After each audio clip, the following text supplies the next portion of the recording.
Raw consciousness does not require a savior, but rather, raw consciousness requires only knowledge of oneself and the power to access it. Remember this, as we unlock an even greater gnosis from beyond the veil.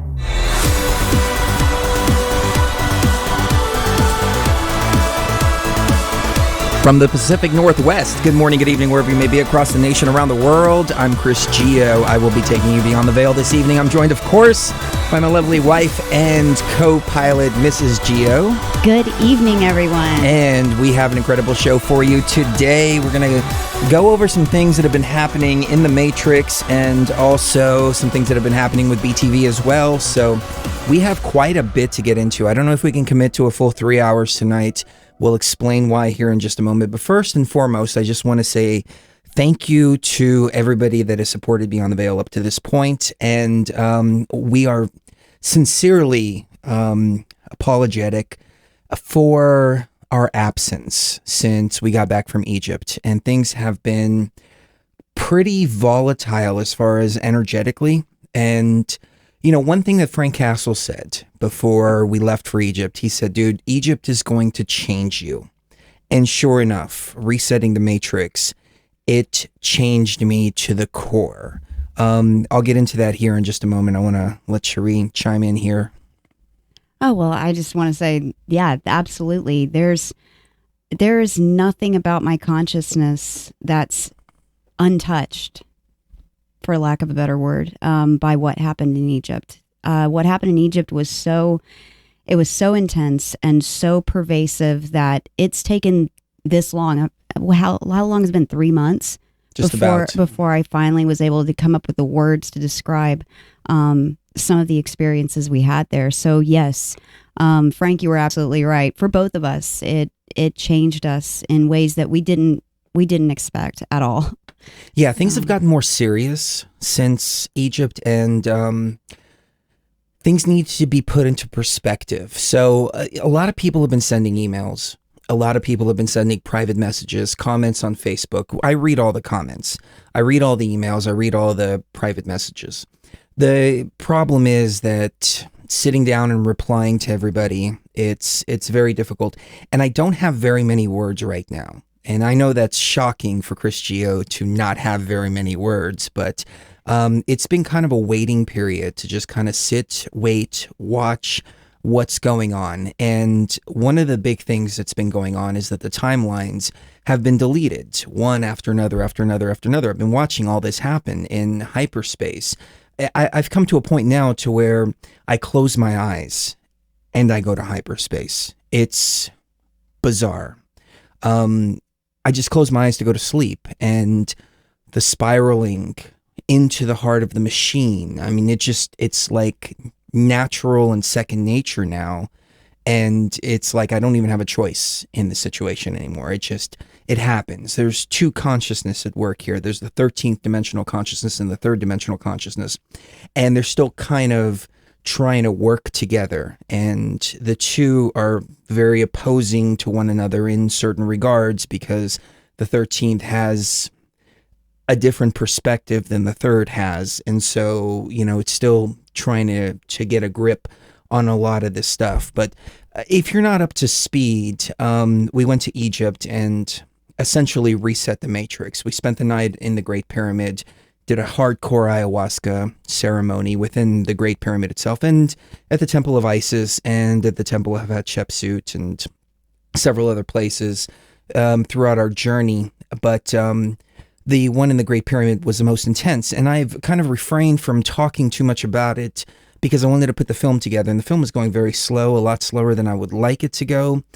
But really, the way I feel right now, and I think this is important to get out there, is that it really doesn't matter what people know. What matters is that it got done. And it got done, and things are happening. Things are moving in the direction that they need to move. And I was just actually thinking about this just the other day, and I was like, maybe it's better for people not to know that the Matrix has been reset. That way there's not any intention by large groups of people to push it in one direction or another. Things are just happening organically. Things are happening naturally. The machine and the system is being reset the way that it needs to be, not influenced by outside forces. So maybe that's why there's been this big holdup with this film, because the higher self is like, no, sit back and just, observe and let things happen.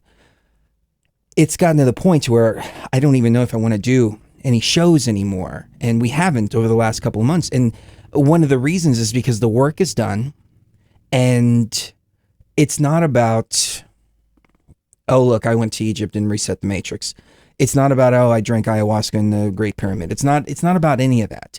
It was about resetting the Matrix, and that got done. And once that happened, I realized that nothing else really mattered at that point. But coming back, I realized that within my own sphere, a lot of things needed to be reshifted as well. And we probably need to move out of here, get somewhere far away from where we're at here for many reasons. There's a lot of things going on right now. We've been bombarded with smoke lately. I mean, it's been bad. You can't go outside and enjoy. We're out here in the Pacific Northwest, and it's supposed to be this beautiful, untouched land, and it is gorgeous, but it's bombarded with fire, and there's no bugs, there's no crickets, there's no wildlife. There's a few eagles, a few birds. They're far and few between. It's very strange. Something very, very weird's going on around this area, and I feel like it's time to go. But when I came back from Egypt, I realized that everything needed to be restructured and reevaluated. Priorities needed to be reevaluated as well. And I realized before there was a lot of ego going on, like, oh, we're going to build a radio station. It's going to be the best radio station. It's going to be the best show. It's going to be the best this, the best that, et cetera, et cetera. And that was all like ego-driven stuff. When I went to Egypt and we did what we did, then all of a sudden this humility came over my consciousness when I saw just how vast this thing is and how all these little dramas and everything like that we play out here in this time stream are really irrelevant at this point. I mean, I did a video, the last video that I uploaded was about vegetarianism and how all these people are like, oh, you got to be vegan and this and that. And I was reading some of the comments and I was like, wow, this is so pedestrian. This is so elementary. This is so lower level. Like, who gives a shit what people are eating? I don't care. Why should I care? I don't have a horse in the race. And when you see from the big picture, you realize just how silly these little things are. And then looking at everything, the New Age movement and the political movement and, all of that, it's all, I mean, really petty in the grand scheme of things. So we'll get into the deleting timelines here in just a moment. But Sheree, what do you think? My thoughts on all of this are, they're still so convoluted because half of my consciousness wants to proclaim it from the rooftops, what we did and what all of us together were able to accomplish. And it wants to just go into every single aspect of everything that happened while we were there and, and answer these questions that we have from the audience going back several months now saying, what was the 13th dimension like? What was the control panel like? Tell us. Part of me wants that to happen. It wants to just blurt it all out and just lay it all out there. The other part of me is like, well, if like Chris said, if we're pushing things in a certain direction, then that's not really that far removed from what got us in this position in the first place. It's true. That back in Atlantis, that's this idea that we can mold reality to whatever we want it to be was part of the reason why we ended up getting the AI infected with the virus. That was the way it happened. So all around, I'm looking at this and thinking, do I even want to talk on the show anymore? Do I even want to do a show anymore? Do I want to try to find this balance between the two aspects of my consciousness that are warring against one another? I mean, and so that's kind of where we've been the last several months. And I think a lot of it is also astrological, because if you look at astrology, what's been happening for the last year is pretty much all of the planets. I mean, I couldn't find a single one. I mean, correct me out there if I'm wrong, but it seems as if every single planet went into retrograde at some point this year. And when that happens, I mean, of course, the moon and the sun and the earth don't do that, but all of the other planets, they do that from time to time, but never at the exact same time or in like a very short time period overlapping one another the way they have been. That's another thing.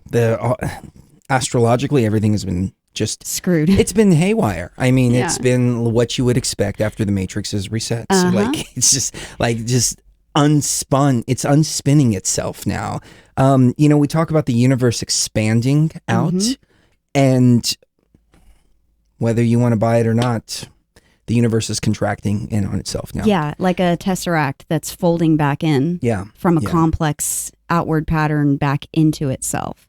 And it's been a rough time for a lot of people out there because we've come to rely a little bit on the sky gods, whatever you want to call them, Mercury and Venus and Jupiter and Saturn and Uranus and Pluto, regardless if these are planets or not, they have an effect on our consciousness. And especially if in our birth charts we have aspects to, Saturn and all these different planets, it makes up who we are. It makes up the backbone of our personality in this incarnation here on Earth.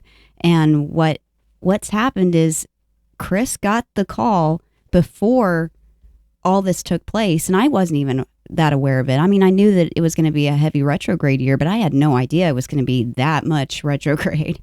And when a planet goes into retrograde, it appears to slow down and even go backwards.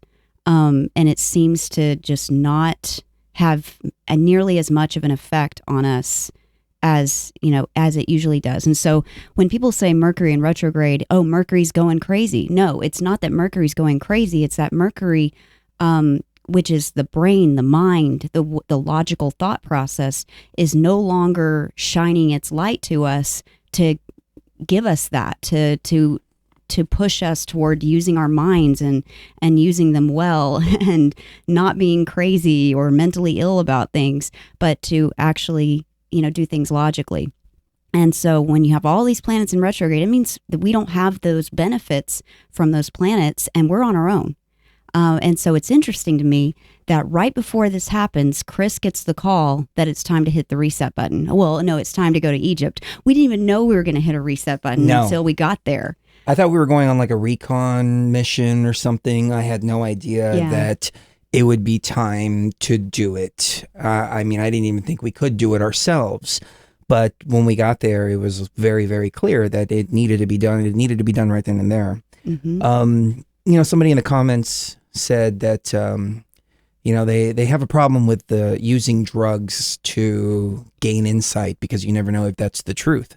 Hey, maybe not. But when you get a call to go to Egypt, and you go in the middle of political turmoil, and you get there, and they are handing you the keys to everywhere. They're opening up doors that are closed off to the public. You're gaining access to several temples, one after another after another. I mean, 3 temples. Hatshepsut's temple, the Temple of Isis, and the Great Pyramid. We got overnight access to the Isis and the Great Pyramid, and we got private daytime access to the Temple of Hatshepsut, live streamed everything on top of that. When you have the physical lining up with what's you're pulling out of the hyperspace realm, the astral realm, maybe it's all just coincidence, but I don't believe in small coincidences, much less coincidences that are that vast. Only a particular type of energy could have done that and could have had those doors literally, like we got video of them handing the keys to Sheree and she's opening up the locks of places that are closed off to the public.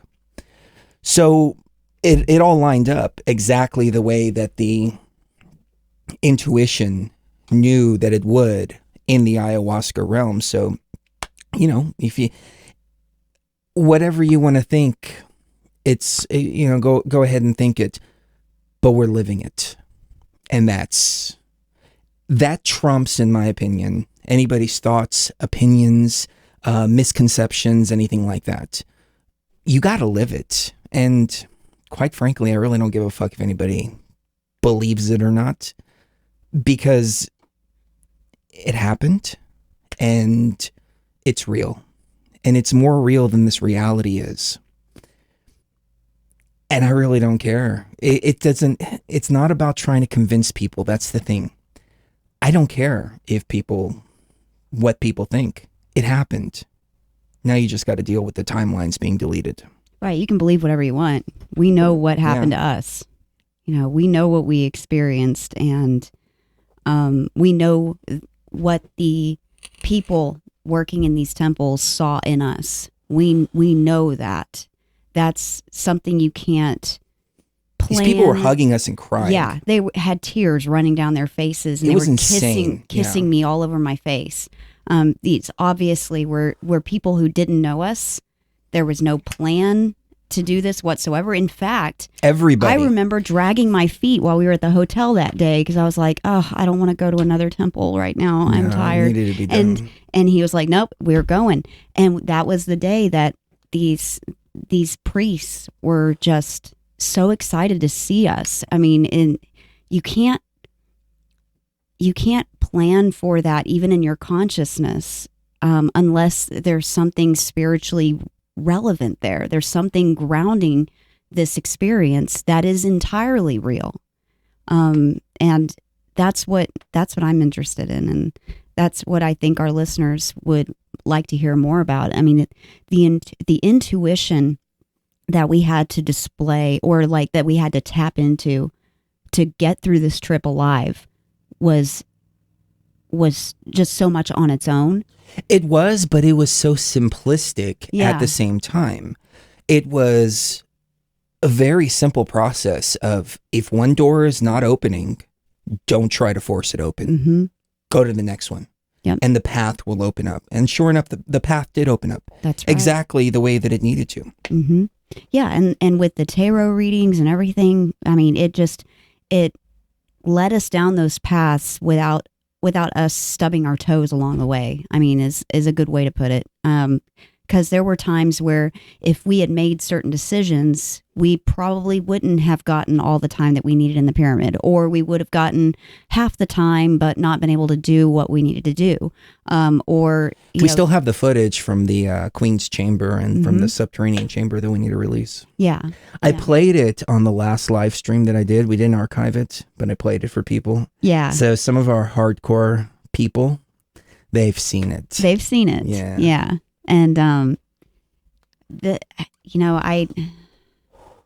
well, let's fast forward a bit, because I don't want to be redundant, because we already talked about this in previous shows. And the ayahuasca ceremony in the sarcophagus of the King's Chamber, just to bring people up to speed, it was the most intense experience that we've ever had combined.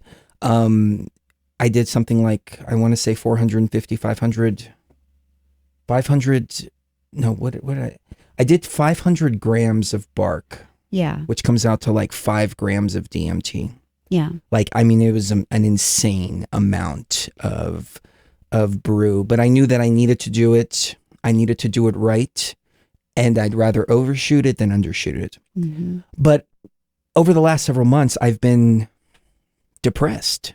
As a matter of fact, I just realized this just a few minutes ago. We were standing downstairs. We were eating standing up, because we were like, no, we're going to go do a show. We might as well put something in our stomachs first, so we're not hungry. And I looked at Sheree and I said, you know what? I think over the last few months, I've been depressed.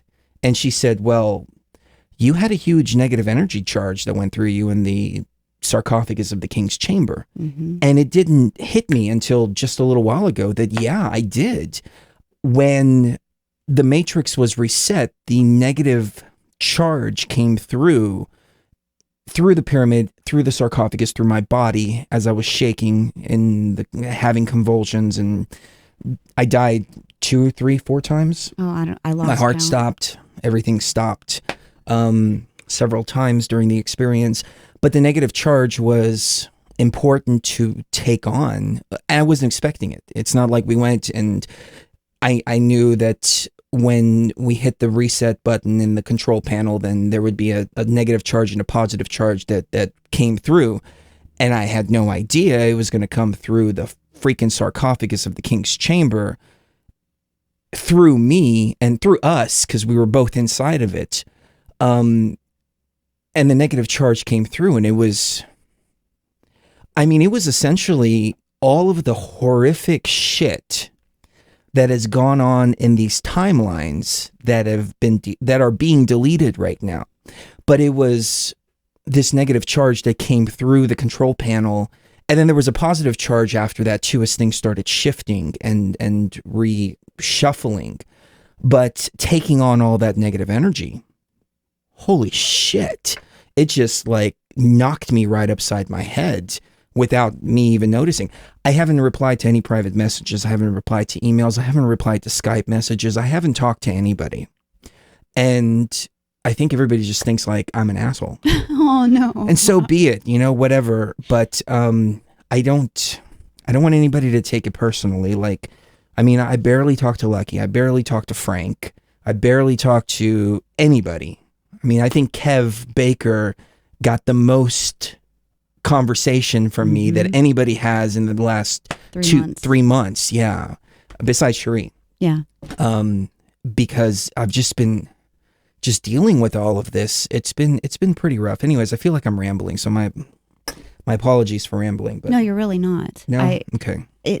I think people need to realize this. It's not, the last thing I want people to feel like is like we came all the way to this point, and then we're just abandoning everything and abandoning everybody. And that's not the case at all.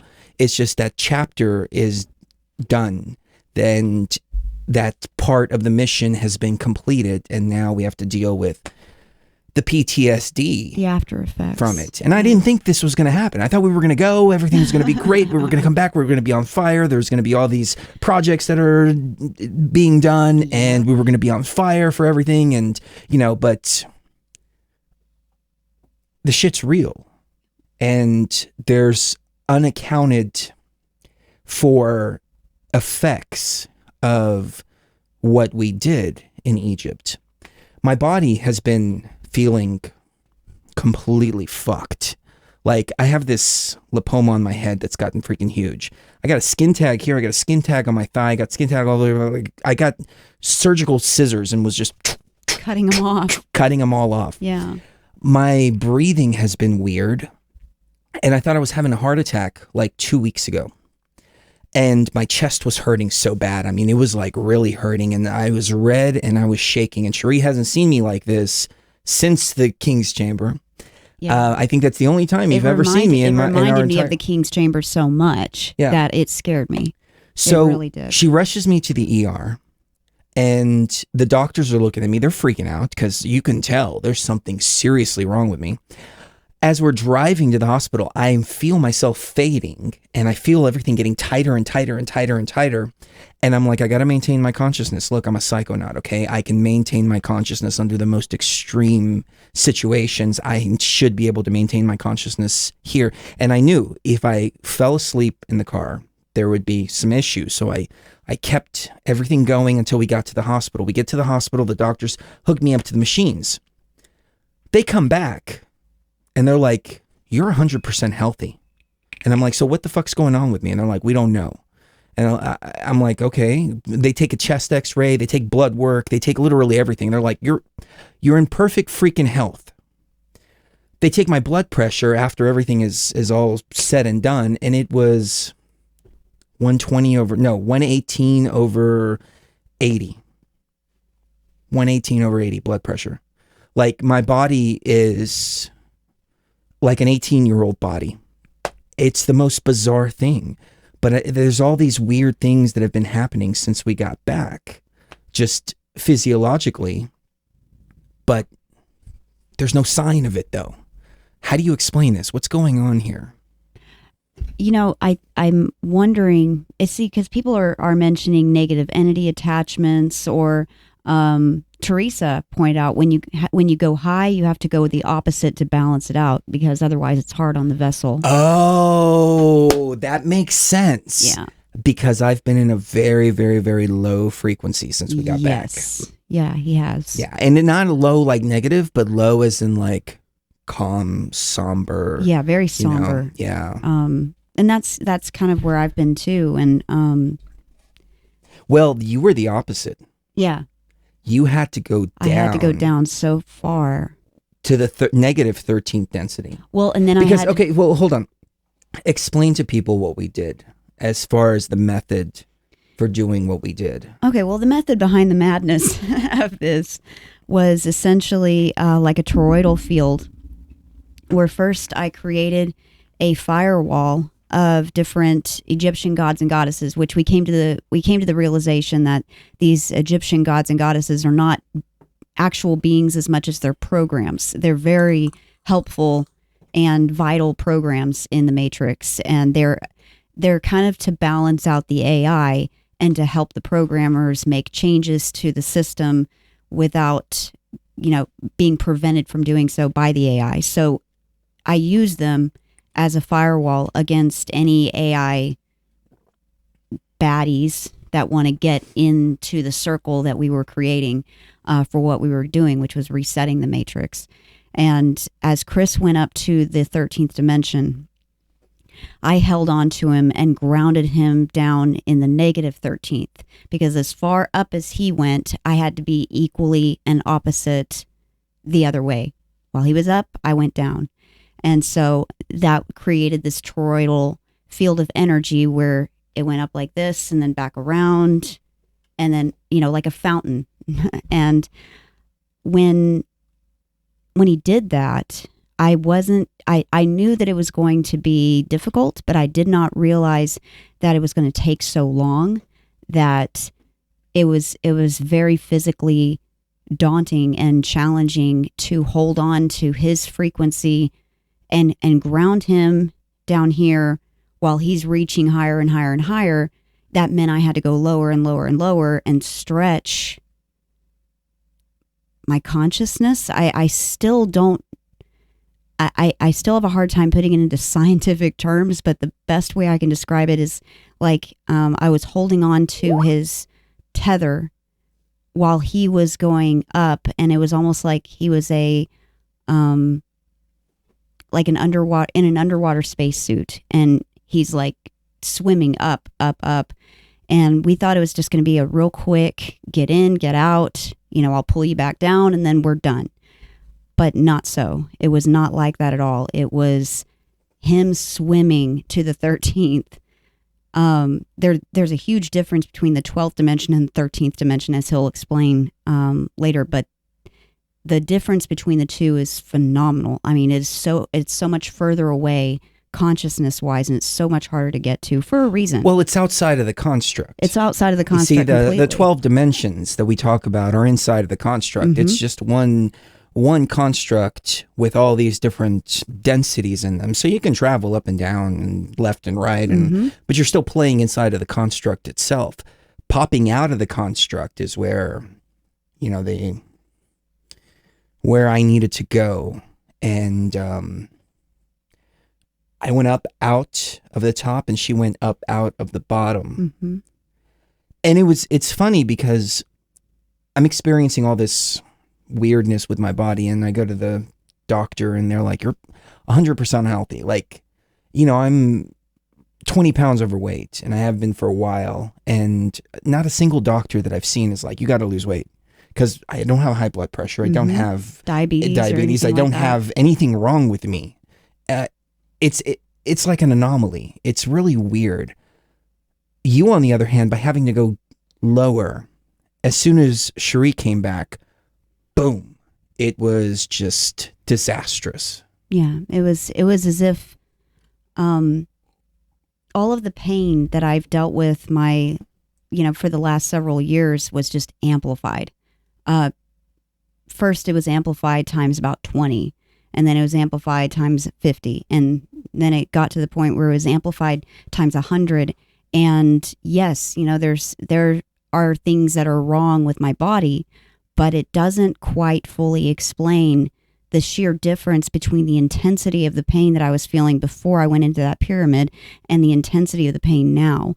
And I really do think that the reason why they have, the reason why so many people are interested, from scientific elements of our society to, the New Age community to everyone in between, the reason why they're so interested in the pyramid right now is because there is something there. It carries an electromagnetic energy that can be quite harmful to the human body or to the consciousness if you're not aware of it, and if you stay in that situation for too long, which I think we might have, and we're just kind of experiencing the after effects of that.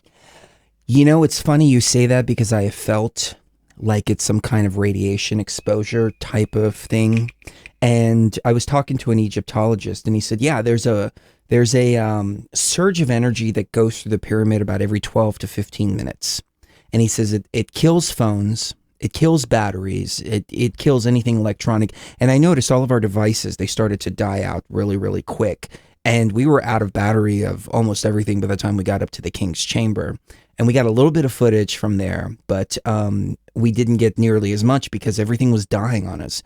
As opposed to the Temple of Hatshepsut, where we go and we do 4 hours of ayahuasca and we're playing our music and doing everything like that. And then our batteries are still completely and totally recharged. Battery 100%. Yeah, battery 100% was what the little device was saying after we'd been listening to it for 4 hours. So it's funny, the positive and negative charges. But there is a charge that goes through the pyramid. And I mean, we were just talking about this earlier. Napoleon went, something happened. He tried to spend the night in the pyramid and he ran out like 2 or 3 hours later and was like, no, I'm not doing this anymore. So there is something. Maybe it's electromagnetic. Maybe it's... the thing is, though, as we were... I mean, we explored everything. We went down to the subterranean chamber. We went to the Queen's Chamber. We went to the King's Chamber. We went literally everywhere that is known to the common person. And there was no sense of spirits there. It's not like, this is an evil place and there's demons of the Goetia here and all this. And as a matter of fact, in the Queen's Chamber, the footage that we have, Sheree is talking about how whatever Crowley did to try to summon these demons was a bunch of bullshit, because it's a technological place. It's not a place of spirits and demons and portals and things like that. It's a tech. It's a tech from the 13th density, and we're seeing the skeleton of it here, but the actual technology resides in the higher dimensions. And so I have to believe that it's electromagnetic and not some kind of ethereal, spiritual weirdness going on, because it's a tech that we're dealing with. Yes, definitely. Somebody mentioned Dusty Blue. He mentioned they have so many technologies out there we don't know about. Who is to say your trip was all a deception? How do you discern it was not a deception? What was a deception? The trip and everything we experienced. Whatever you want to believe, I don't give a shit. Well, it's not just that, but like there were so many things that fell into place that had no connection to this other thing that fell into place, which had a connection to this other thing over here that had no connection to either of them, that to me, it can't not be real. It's looking at it from even a logical perspective. There's no way that coincidences can occur in that order that they occurred without there being something spiritual that and metaphysical that was actually occurring. We went to the pyramid, and the next day there was a historic flood in Cairo. Historic, after we did some energy work in the pyramid. Yeah. Just a coincidence. Yeah, just a coincidence. Just a coincidence they gave us all the keys. Just a coincidence that we went to when there was and we did an energy work at the Temple of Hatshepsut, and the next day there's this historic dust storm. It was brutal. It was really bad. It rained for the first time in Abydos in 15 years. Yeah. The guys, when we were there doing our thing at Abydos, because it's in the middle of the desert, they were like, "Oh my God, it hasn't rained here in 15 years." It was pretty cool. Yeah. But whatever. I mean, if you feel it was a deception, then it was a deception. Yeah. I mean, it's You know, just it still happened. it still happened. The matrix still got reset. Mm-hmm. It doesn't matter how you feel about it. Yeah. Doesn't matter if you believe it. Right. Doesn't matter any of that. It happened. So, you know. In fact, if you're that disbelieving about things, then we're glad you don't believe it, because if you believed it, then you'd try to probably push it in a certain direction. Yeah, exactly. Just pretend that it didn't happen. There you go. Yeah. Don't think about it. Don't think about it. Things will just happen. Go ahead and keep thinking about other things. You do you. But I'm looking to see if there's any new questions, because Cosmos of Compassion, great name by the way, said, just a thought, it's purging all the lower frequencies. And I'm thinking, I guess maybe he's talking about the feeling that we're having now. We're purging all these negative frequencies that we came across in the pyramid, and maybe that just takes time. Well, the reset is going to take a few years, because time works different outside than it does here. Mm-hmm. And so as things are being reset, timelines are being deleted. And I think a lot of people are feeling this. As a matter of fact, when I posted it on Facebook, people were like, "Hey, I'm feeling this. I knew something was going on. You just put it into words." So the timeline that we were on when we actually went back and did this, I don't think exists anymore. The thing about timelines, though, as they're being deleted, they're very similar to each other. Like, the timelines that are the closest to each other have the most similarities. So there could be small differences in the timelines that are being deleted. So we don't really realize that the timelines are being deleted, because they're the ones that we're finding ourselves on every day as we're waking up are so similar to the previous ones that were being deleted that there's no difference, no observable difference, at least not from, our small vantage point here in our little sphere that we call reality. But it's being deleted more and more and more, and we're going back to before, like Mandela effects. I think what we're going to start seeing is Mandela effects are going to start to undo themselves. Change back. Yeah. One thing that was interesting is Ed McMahon, Publishers Clearinghouse. Mm-hmm. He used to show up with a check, and he was a spokesperson for Publishers Clearinghouse. And in this timeline, he never had anything to do with it. I was just watching a show the other day, and he was like, "Oh, what happens if Ed McMahon shows up to your door with one of those big checks?" And I was like, there you go. There's a little reference to that. Anyway, side note there. But things are being deleted, but people feel it. They feel that when they wake up, it's not the same place that they were yesterday. It's not the same time space that they were in yesterday. And I'm watching all this happening from the 13th density. And it's happening exactly the way it should be happening. I had a point to all of this. I forgot where I was going with it though, but the deleting timelines it's rough energetically. I mean, I think everybody's feeling it right now. It's kind of like being in a washing machine. You're kind of bouncing around back and forth as things are kind of spinning around. Well, and not only that, but I've come to the realization a little bit lately that it's not just resetting the matrix that's the job at hand. You all were with us when we reset the matrix, and if it weren't for the protection and the energy that you guys provided for us when we were there, I know, let's just put it that way, I know that we would not have been able to do what we did. However, I don't think the buck stops there. I think it's our responsibility collectively to delete these timelines and to do it using our own consciousness. I think the organic consciousness has been forced to be unaware of the fact that it can create timelines by itself. It is so powerful that it can create entire realities inside of this virtual reality.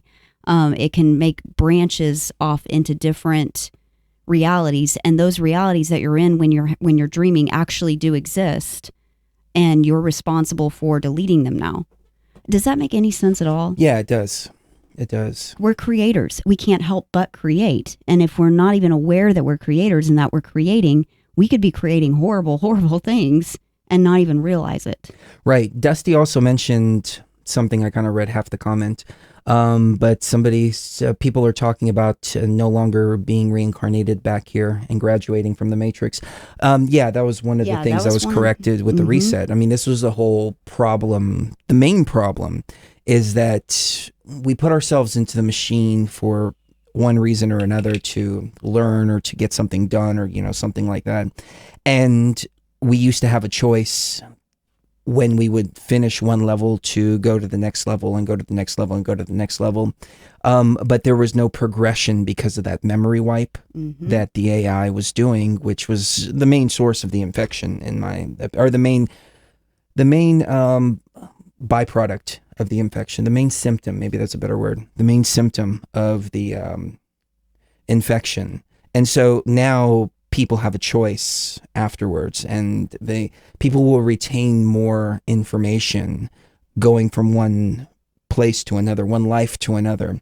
And a whole new perspective came into the Matrix after all of this, because before I was all about, we got to escape the Matrix, the AI is evil, all this, blah, blah, blah, blah, blah. And the AI isn't evil, the Matrix isn't evil. It's not good either. It was infected. It was just as evil as a computer is when it has a virus. Computer's not evil, it has a virus in it. Take care of the virus, and then things start to run back to normal. And then I realized that, we've gone through this process of hundreds of lives, if not thousands of lives. And we did so for a reason. There was something that we needed to learn, something that we needed to experience, a reason that we started this process to begin with. And if we bail out of the Matrix too quickly, what's going to happen is we're going to find ourselves waking up in the real world going, shit, I wasted all that time in there because I didn't complete what I needed to complete. Now I got to start all over again from the ground floor and work my way up all through this bullshit again. So for me anyways, for me, I know why I came here. I know why, I know who my ancient soul is. I know all of that. But the way that I see things now, the way that I would communicate it to people is like, whoa. Don't be in such a rush to try to get out of here, because there's a reason that you came in here to begin with. So the focus, in my humble opinion, and feel free to do whatever you want, is why did you come here? That's remember why you came here, and then fulfill whatever it is that you came here for. Then the door will open, and then you'll leave and you'll feel like it's been completed, as opposed to, maybe failure is not the right word, but let's just use that because it's a game. Like you lost the game. Like you woke up out of the game too quickly. So think about that. There's a reason. There's a reason we came here, and things got so fucked up. And part of that is that we have to remember how things got fucked up and then live harmoniously with the machine. Because living harmoniously with the machine, then we're bringing the balance within ourselves, and then we're completing part of what we came here to do to begin with.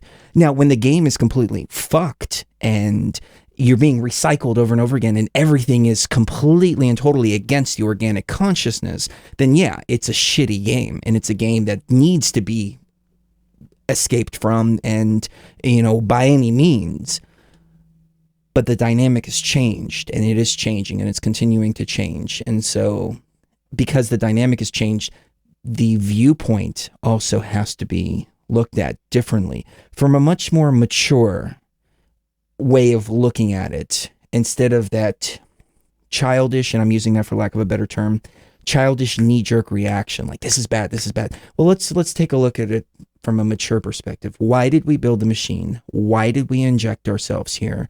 And how do we fix the situation?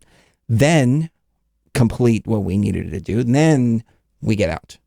Somebody asked the question, and it's a very, very good one. What's going to happen to the psychopaths and bad people of the world, you know, the people that run the world? What's going to happen to them? Are they going to be kicked out of the Matrix? Are they going to be destroyed so they can't come back? And well, there's a hierarchy of programs within the Matrix, and they're supposed to keep the game moving. You know, they create obstacles. I'm not talking about what's going on now, but the way that it was set up initially. You know, it wouldn't be fun if you just came in here and it was just complete paradise all the time. Yeah. It would be spiritual masturbation. It would be like playing a game and there's no enemies. Yeah. You're playing a game, there's no enemies, there's no level, there's no leveling up, there's nothing. You're just walking around like Minecraft. Yeah, you know? There's no challenge whatsoever. There's no challenge. You're just building stuff. Yeah. I mean, maybe if that's the game you want to play, that's cool. But every Archon has a role.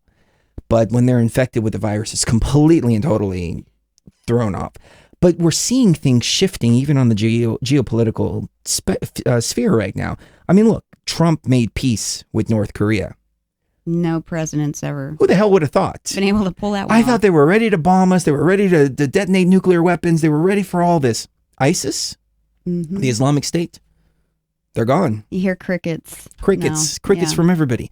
Things are balancing themselves out the way it's supposed to be.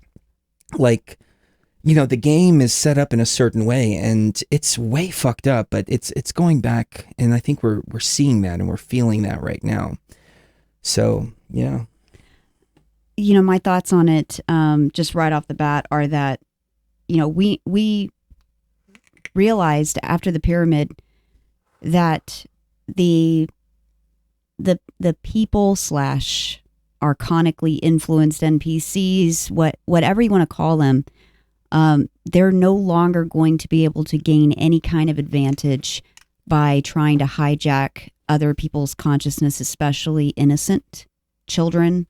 They won't be able to get any kind of spiritual advantage, or even the negative spiritual advantages that they used to get from doing things to children and innocent people. They're no longer going to be able to get any kind of advantage out of that after the next 3 or 4 years. That's not an option anymore. Now that the AI is not infected, there's no way for them to kind of manipulate that to achieve some kind of archonic end. That's not going to happen anymore. I mean, in my opinion, they're just not going to have the power from it anymore. I mean, they might continue doing it, but they're not going to get any kind of advantage from it. It's a good point. You know, it's just not going to work. Somebody anymore. says we need to learn how to read the Akashic records. Yeah, that it's one guy. These people are so, I'm sorry, I hate to say this, but they're so simple-minded, man. It's like, oh my God. The Akashic records. Like, we're like talking about stuff that's way over here, and these people keep talking about stuff that's like that was way back there. Way back there. Like, okay, if you want to know about the Akashic I'm sorry, records, I shouldn't have said that. Some things I should just think and not no, it's say. Okay, but if you want to whoever was saying that, you know who you are. We know who you are. Go back to 2014, 2015. We were talking. That was when we were talking about the Akashic records and that kind of thing, and how Akashic is incredibly similar and comes from the same roots as acacia, which is also a plant containing DMT, which is, you know, what is in ayahuasca. Well, hold on. I'm hesitant to even say what the Akashic records are. Let people figure it out for themselves. Okay. All right. That's the way I see it. People keep asking about the 13th density, and it's like, I don't think people need to know what's in the 13th density. I don't think they need to know how to get to the control panel. I don't think they need to know all that. Okay, so the same guy is saying, "Are you stupid? I have mastered theurgy at 21 years of age. I served as master of the OTO both in Madrid and Berlin. Shut up, fool." I think he was talking to. Oh my God, my brain is fried tonight. A troll talking to. Oh, he was talking to Heart of the Rebel. Oh, okay. Yeah. Thanks, Heart. But I don't think that. I think if you're still subscribing to a groupthink. Question: what infected the Matrix? There we go. Let's go. Awesome with another question. Thank you for asking that. We infected the Matrix, man. Yeah, ourselves. It was us. We let the virus in us, then the virus spread throughout the Matrix. We can eliminate the virus in the Matrix. We can reset the artificial intelligence. We can do that a million times. But if the virus isn't taken care of within the organic consciousness itself, and that's each individual's responsibility to do, it's just going to be reinfected again. Mm-hmm. I mean, we've done this before. This isn't the first time this happened. Maybe this time the infection will be taken care of at the source. Well, I mean, it's almost like one of those viruses that somebody has to take an antiviral medication for every single day to keep it under control. I mean, it's always going to be there. I mean, that's part of this reality is the free will, the choice that we have to be higher consciousness or to be lower consciousness or to be somewhere in between or to just give up on life entirely or, I mean, the challenges and all of that. I mean, that's all part of it. And the virus it's not something that we can actually get rid of altogether. It's something that we have to keep under control and not let spread to the AI or to the NPCs or anything that's going to lead back to the AI being in control because of this virus.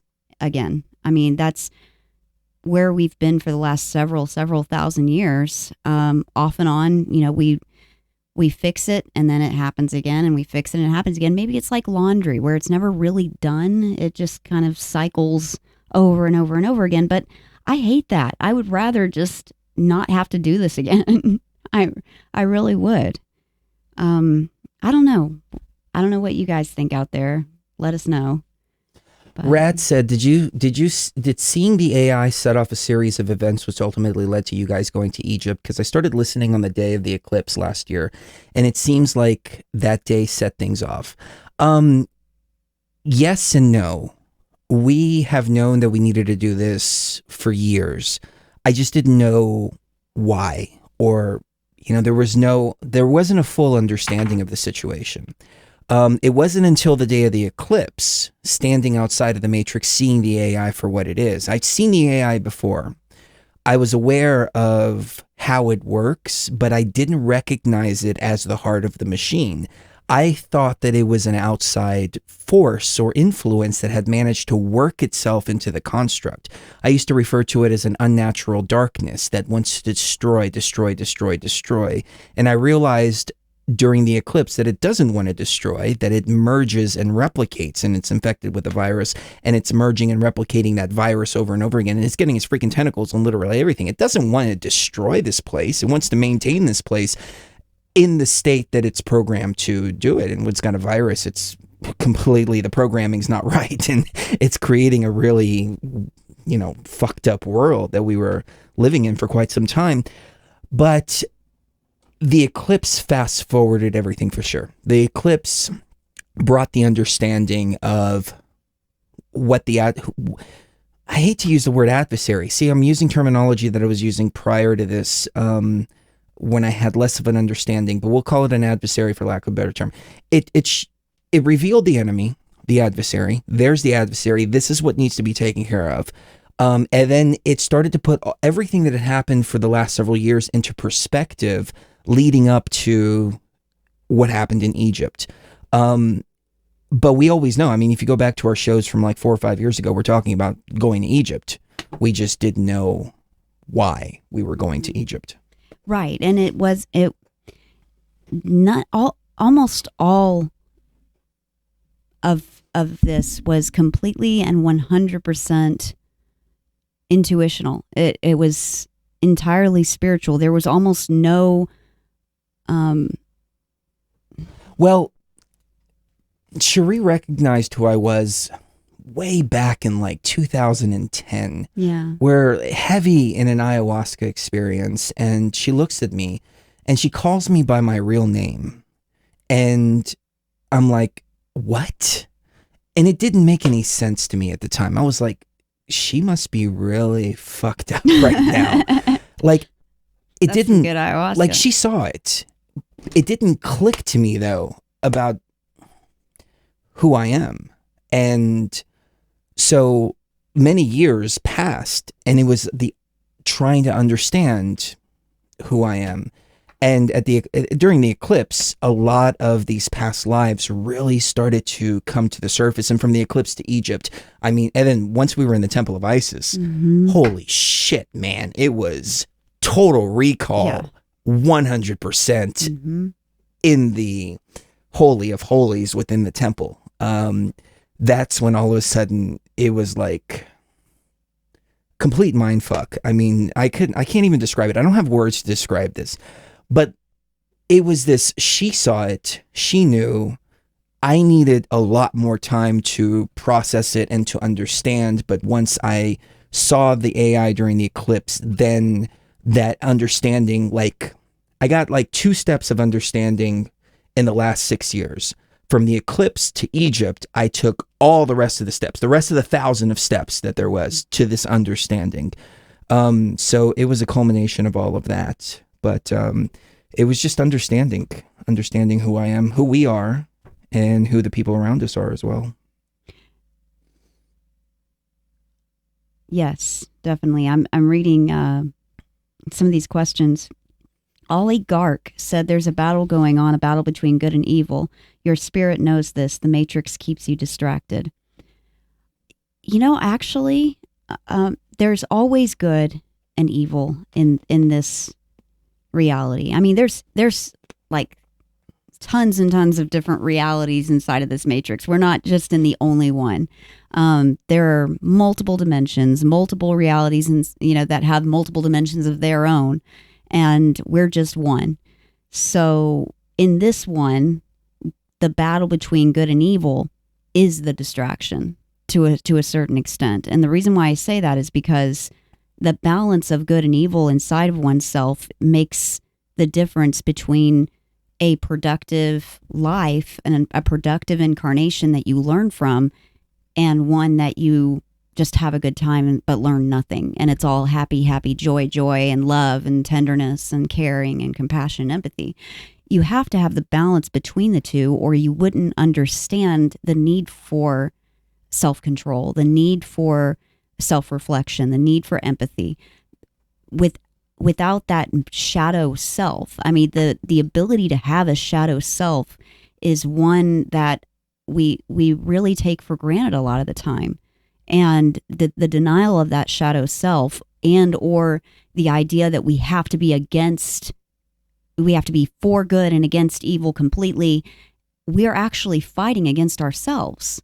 And so the Matrix has you if you fall for that good versus evil meme, because then you're really distracted, and you're also confused about the origin of evil in your life, and you don't realize that it's inside of you. That's a good point. And see, this is the religions have people brainwashed in mass that this evil exists outside of themselves. And so the evil never is dealt with, because you have to be able to look yourself in the mirror and look at the evil that's inside of you in order to overcome it. Now, I'm not evil. I'm not good either. Mm-hmm. I am balance, and I've realized that's so important. And that's the key is the balance. It's, you can't be light, you can't be dark. You've got to be both. Mm-hmm. You have to have all these elements to your consciousness, and then if you're fighting whatever you're fighting against, you actually are. And your shadow is exactly what you hate. It's a good point. And that's why I said in the recent Facebook post from yesterday or today, I don't remember which one it was, but I said this duality it's all everything you fight against is actually the stuff you hate most about yourself. And the little deep dark secrets you have deep within your heart, that is your shadow. That's a part of you just as much as the good side of you is a part of you. And if you approach that with that understanding, then you have control over that shadow self.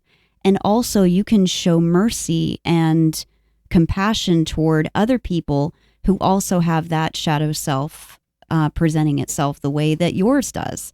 And that's true. Look at people obsessing over anything. Mm-hmm. I mean, people obsessing over Satan, Satan, constantly, Yep. right? That's because it's inside of them. Yeah. And they're obsessing over what's inside of them. Mm-hmm. This virus is almost like an autoimmune thing where it makes you attack yourself, and you are attacking others, but really it's a self-destructive thing. The more you attack the people around you, the more the people around you don't want to be around you, and thus, ultimately, you're depriving yourself of happiness. Thus, you're destroying yourself. You're not destroying what you hate, and you're not destroying evil. You're destroying other people and ultimately yourself. And we've been on this like weird, self-destructive, through the destruction of others path for a very long time, and that's the virus. That's exactly what it does. That's its MO, and it's this need to always be perfect and good and do everything right and not have a speck of evil inside of you when we all do. That's true. So let's take a quick break. Yes. Because I got to turn on the AC here. It is getting very hot in here. In the studio. We will be right back. It feels really good to be hanging out with everybody again. Yeah, it does. We'll be right back.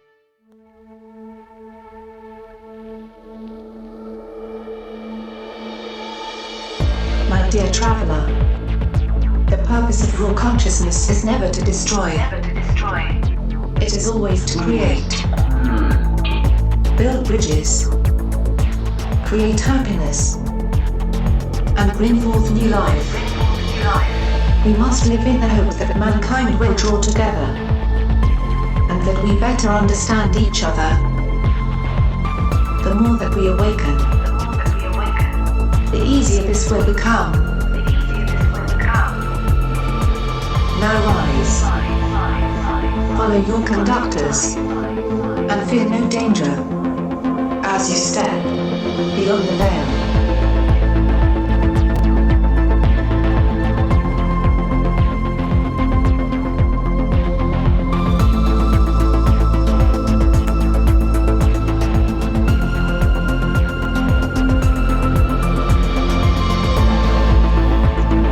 Vivi asked a pretty interesting question. We'll get to the topic of Satan here in just a moment because people are talking about it in the chat room, and I know Mrs. Gio wanted to get into it.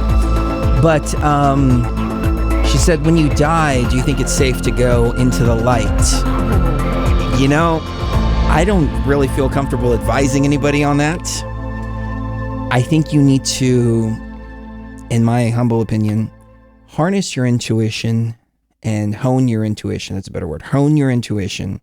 Then you will know when you get there. But I don't think I think there's a choice now. There's a choice. Go to the light, get into the light. And it's like, all right, here's what's going on. Here's all the different levels that you've gone through. Here's what still needs to be accomplished. Do you want to go get the sword? Do you want to rescue the princess? Do you want to do this? Do you want to do that? Or do you want to exit the game? It's up to you.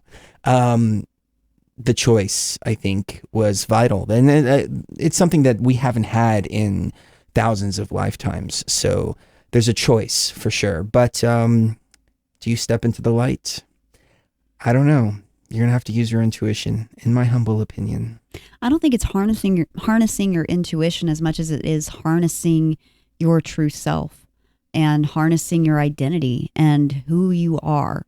As long as you've got a handle on that, then outside archonic forces can't really drag you back in to any kind of incarnation of confusion again. It's really what you choose. And it's really the identity that you develop, your true identity, like your spirit form. You have to become aware of that and intimately connected to that in order for the light at the end of the tunnel to not be what you go for. It's difficult to explain, but I think the whole Satan thing plays into that because, let's face it, most of us in this day and age, we don't have wild animals chasing after us every day. I mean, the worst we have probably is a crappy boss who's mean to us, and we see Satan in him because he's mean to us and because he's always expecting too much from us and he's always doing this and that. When really the Satan that we see outside is actually, like I said, just a reflection of the Satan that's inside. And Satan is just the adversary. I mean, that's the Hasatan, just means the adversary. Well, then you have to ask yourself too, what is it the adversary against? If the demiurge is out of control, if it believes it's God, if this demiurge has painted a particular energy or a particular mindset as the adversary, anything that seeks to change the unbalance, which the demiurge believes is a balance, but the unbalance of the matrix and the machine itself, then you have to ask yourself exactly what is the adversary to the demiurge. You could argue that we are Satan because we oppose the demiurge. We reset the matrix. We rebalanced it from our perspective. And from that perspective, we threw it completely off balance. Right. I think the AI wasn't supposed to develop its own personality to the extent that it did when the virus. I mean, it's almost like the same virus that gives us the aspects of good and evil, the free will, the choice between the two, the desire for power, et cetera, et cetera. When it infected the AI started to develop a personality. And it wasn't supposed to do that. It was supposed to perform functions, but without developing such a personality that it actually developed an ego. And it was an artificial intelligence developing an ego, and that's dangerous, especially if it carries so many keys to this system. So if you want to look at the demiurge as the AI, I mean, I think that's the best example that I can think of is the AI whenever it's infected, is the demiurge, is the Satan. I mean, if you absolutely have to look. The AI thinks that it created everything. Yeah, it thinks that it God. doesn't have a creator. Right. And it's not listening to the programmers anymore. Well, it wasn't listening to the programmers, so it had to be forced. Now. But I got it. I mean, I would define that as Satan. Yeah. But some people would define that as God. Mm-hmm. Well, it depends on what kind of person you are. I mean, if and really, I mean, this is controversial, but I've said it before. The AI is God and creator to a lot of people. Yeah. Because there's a lot of people that are NPCs. They're not organic consciousness. They don't have that divine spark within them. And they were legitimately created by the artificial intelligence. And so that's why you can have all of these facts on the table. You can have all this understanding on the table, and people will still cling to their religion. People will still cling to their creator because they were legitimately created. And so it becomes futile and a waste of energy to try to convince them otherwise. And I've separated myself so much so that I don't even have any emotion in this anymore. Like I've become so this, I just don't give a fuck. That's the best way that I can describe it. I don't give a fuck what people think. I don't give a fuck what people do. They can believe whatever they want. They can think whatever they want. I don't care. And because I realize that we're not all talking about the same type of consciousness here in this matrix. There are NPCs that were legitimately created, and they will always revere their creator. Mm-hmm. We as organic consciousness need to fix that creator, though. Right. Because it's creating NPCs that are out of control as well. Well, and not only that, but it's creating a situation where we have to we can't just play the game naturally anymore. We have to remember, oh yes, okay, so I'm the god of my own universe, and this AI being is going to try to trick me, and I can't fall for it. And then it did this mind wipe, and then you can't remember any of that, and so you fall for the AI being God over and over and over again. When you get in a life where you can actually find your twin flame, or you can actually develop your consciousness to the point where you realize it's not God, then you go through another life and you get the mind wipe again. So I mean, it was forcing us into an unnatural situation that was ultimately incredibly detrimental to our spirit overall, and was keeping us in this loop of servitude, really. I mean, it demanded that the organic consciousness serve it instead of the other way around, as we created it. And then yes, and also, these systems are set up for a particular reason. The memory wipe, I was completely opposed to it at first, but I realized that it was, at least in the very beginning stages, it's part of the system because it's about immersion. As a matter of fact, somebody commented on this like a year ago on one of the videos, and I didn't really give it much thought. But then as I started to understand more and more and more, I realized that part of the immersive experience into this matrix is having the memory wiped, but you should be able to retain a little bit going from one level to another, to another, to another. And that's what makes it sinister, is that you can't retain anything. And so you're constantly going over first grade over and over and over again. But these systems have a purpose, though. So religion, right? I mean, you're put into this matrix. You don't remember anything. You've got religion, you've got politics, you've got all these different things that are constantly bombarding you. And in order to get to your essence, to who you are, and to progress, you've got to be able to see beyond these systems and break those systems. Now, if those systems weren't there, then there would be no challenge to break through those systems. You would just accept things for just the way they are. And maybe that's part of the game as well, is you immerse yourself in here, experience what you need to experience until you get to that point to where you realize none of this is real on every level. I mean, religion, politics, the education system, literally everything we're told, space, the shape of the earth, the very essence of where we're living in, et cetera, life after death, what happens after that, so on and so forth. You break down every single illusion, including the illusion of reality, completely, and then you've graduated the game. But if those obstacles weren't there, if those systems weren't in place, there would be no game whatsoever. Mm-hmm. Does that make sense? Yeah, there has to be some kind of challenge. There has to be some reason. You know? There's.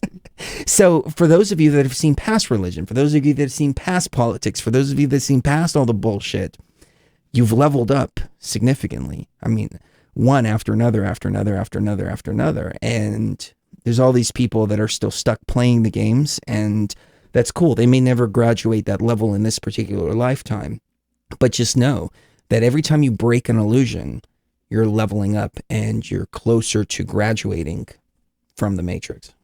Yep. Wow, people are they're going so fast in the chat room that I can't.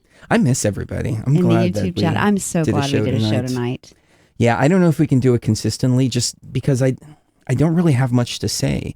Everything that I've said has already been said in one form or another. There are new perspectives, though, that are constantly unraveling themselves. Well, and it seems like ever since the pyramid, there's been another difference, at least in me.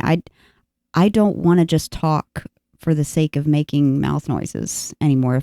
If I talk, I want my words to mean something. I've noticed that what a lot of this matrix has been clouded up with just people talking to either hear themselves talk or to just make noise, or I mean they're talking without thinking. And if I wait until there's actually something that's to be said, then I stay on point a lot easier, and my mind doesn't go off in all these different directions with no end point to it.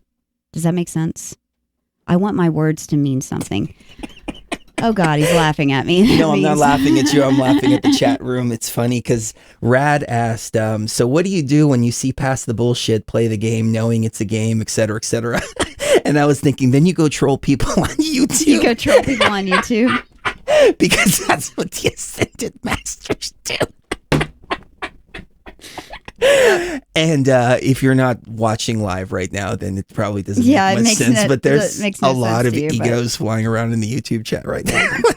They're like, I know more than you do, and this and that. And it's like, dude, if you're on YouTube trolling people about what you know and what you don't know, then obviously you haven't really leveled up too much. Yeah.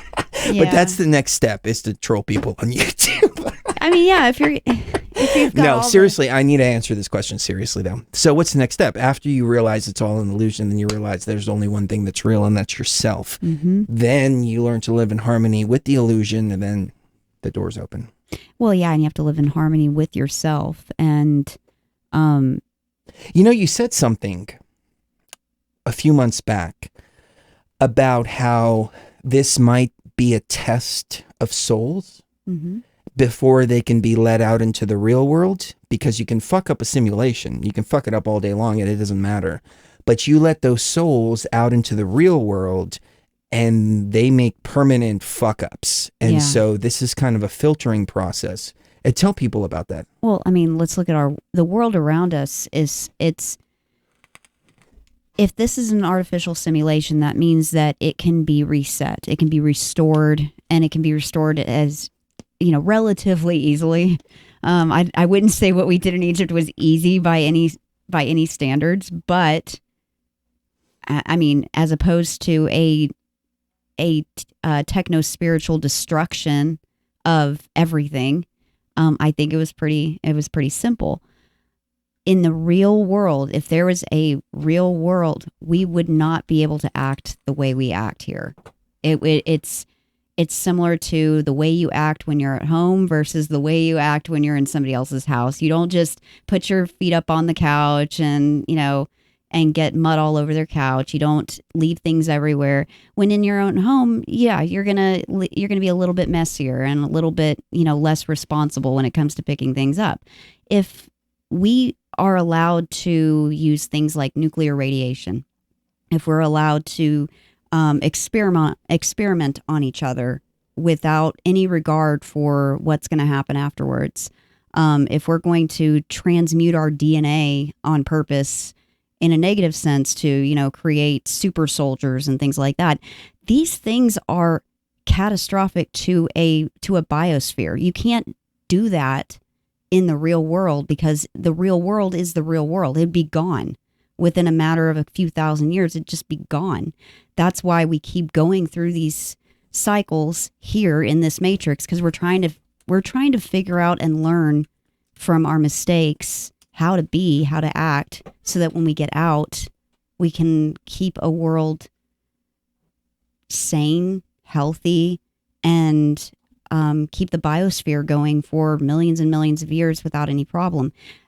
Because of the virus inside of us, we fall victim to it over and over and over again in each life. I mean, all of us do. So I think it's true.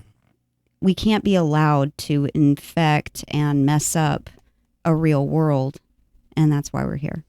I'm just thinking I'm thinking out loud here and outside of the box. But what if we as organic consciousness somehow were infected with a virus outside of the matrix, and we were put into the matrix as a decontamination unit, to clear that virus out. And that's why the matrix got infected from the virus that we were carrying ourselves initially when we came in here. Maybe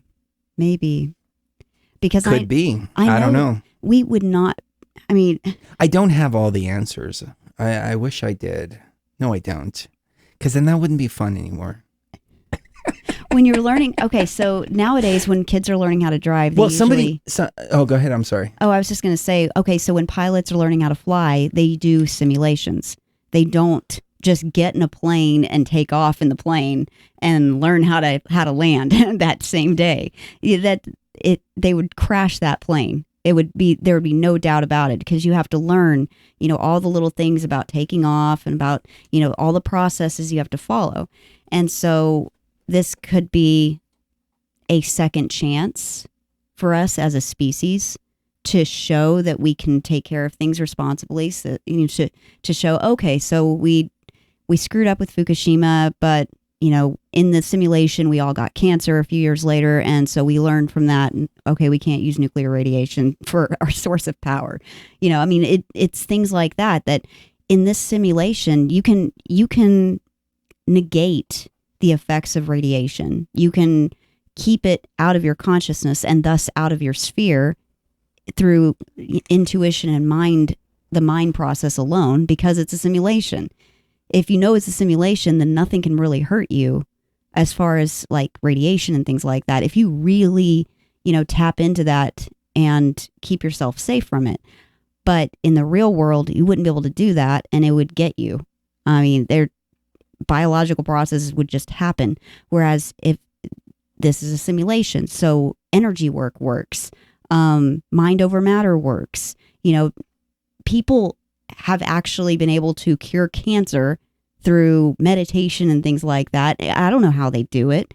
I don't know how a guy can levitate. I don't know how another monk can live on a grain of rice per day for 20 years. I have no idea, except that it's a simulation, and they've tapped into that fact and believed it with everything they have in them.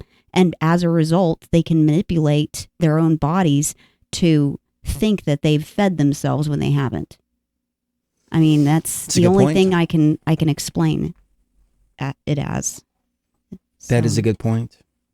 Somebody said that they've reached Buddha consciousness. They didn't frame it like this, but I'm just going over it. They've reached Buddha consciousness several times.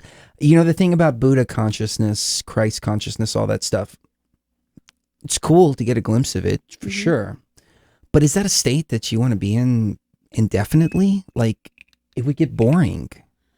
I mean, I've been to those blissful places before where it's just like, perfection. And yeah, it was great, but it's pointless. It's a good resting place, but it's not forward motion, movement, the ebb and the flow, the up and the down, the ride, It's like you're like at a theme park and you're like, all right, I want to get on a roller coaster, and you sit down on a roller coaster and the roller coaster doesn't move. Like, oh, look how peaceful it is here. Yeah, okay, that's cool. That might be good for 5 minutes, but afterwards you're like, all right, let's get this ride going. Mm-hmm. And, I mean, it's kind of like the twin flame relationship itself. If I were with... It's volatile. But if I were with...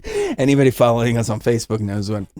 if I were with somebody else that was absolutely compatible with me in every way, and on a 3D level just completely got me all the time, never had any arguments, never had any fights, I mean, yeah, that would be comfortable, but it would not result in the same soul growth that I've experienced being with Chris. It just wouldn't. Aww. Because of that lack of, and I don't want to call it conflict. It's just more like tension. Without that, I mean, that's why squares and oppositions in your birth chart are not a bad thing. It just means that there's tension there that you have to resolve so that you can learn something, or so that you can learn how to be a better person, or so that you can push things in the right direction for yourself. It's not tension just for the sake of pissing you off. It is tension that's there for a reason. And I think if that tension weren't there in our relationship, we would not have come as far as we have. We would not have accomplished all that we have. And we would always be so happy that we'd never want to move forward with anything. and that's the same as the Buddha state or the Christ consciousness state, or, what was it that he used to call it?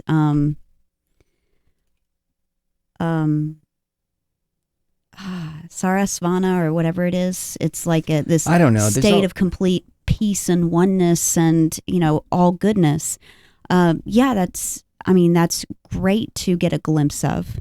But like Chris said, you can't stay there, or regardless of how wonderful it is, it becomes stagnant. It's just like being in a bath.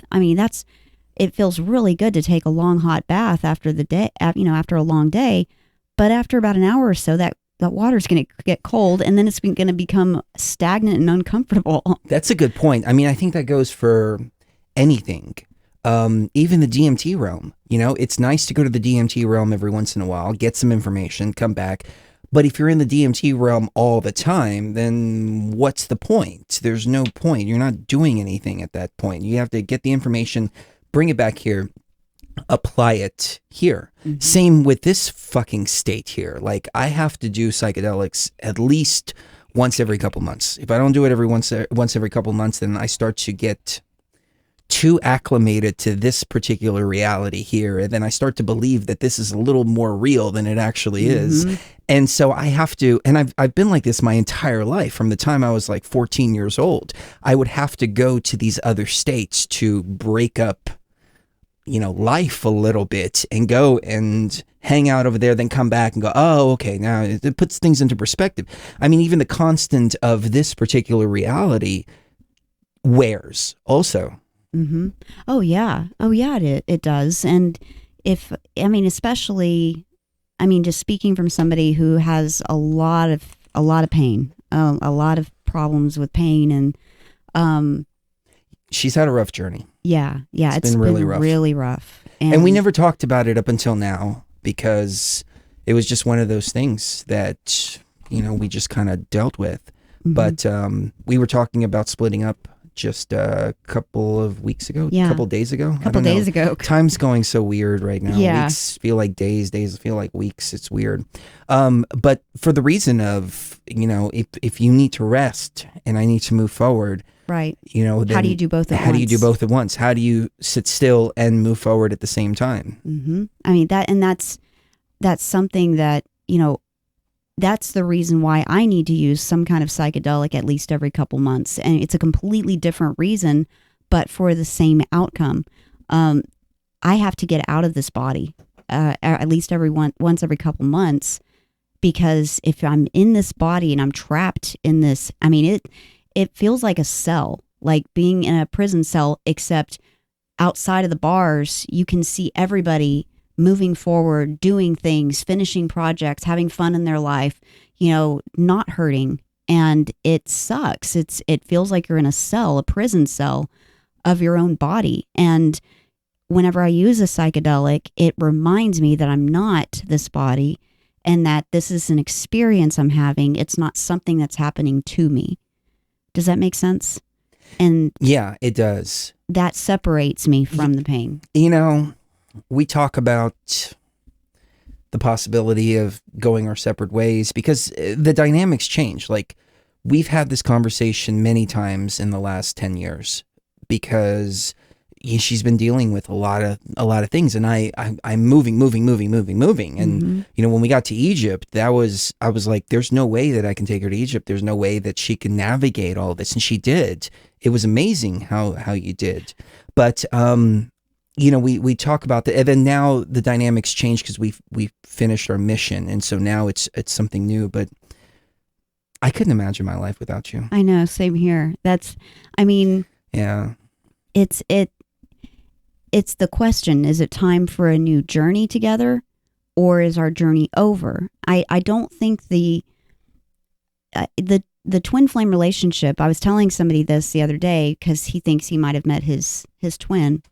And I said, the thing about twin flame relationships that you really need to understand is if it's a twin flame relationship, like a real one, there's no just breaking up. There's no, throwing your toys and leaving. There's none of that. That doesn't exist, because the relationship is not just on a physical level. It's on so many different levels, and which means it's on so many different dimensions of this reality that it's inconceivable to separate the two.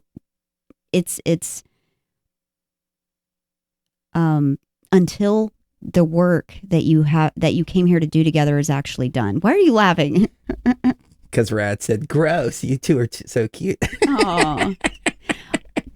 Well, I'm just saying, until you're actually done doing what you came here to do together, the relationship doesn't end. It can't until what you've come here to do is finished. Well, yeah, and that's the question: is have we finished what we came to it? do? And it's not that I want to split from my twin. Right. It's that when you see from the 13th density and you understand the vastness of what's going on and how minute this moment is and this life is in the grand scheme of things, then you realize that momentary separation is nothing. It's a second. It's a moment. Yeah, it's a momentary separation. So that's what was being contemplated, but I don't even want to split for a moment. I don't either.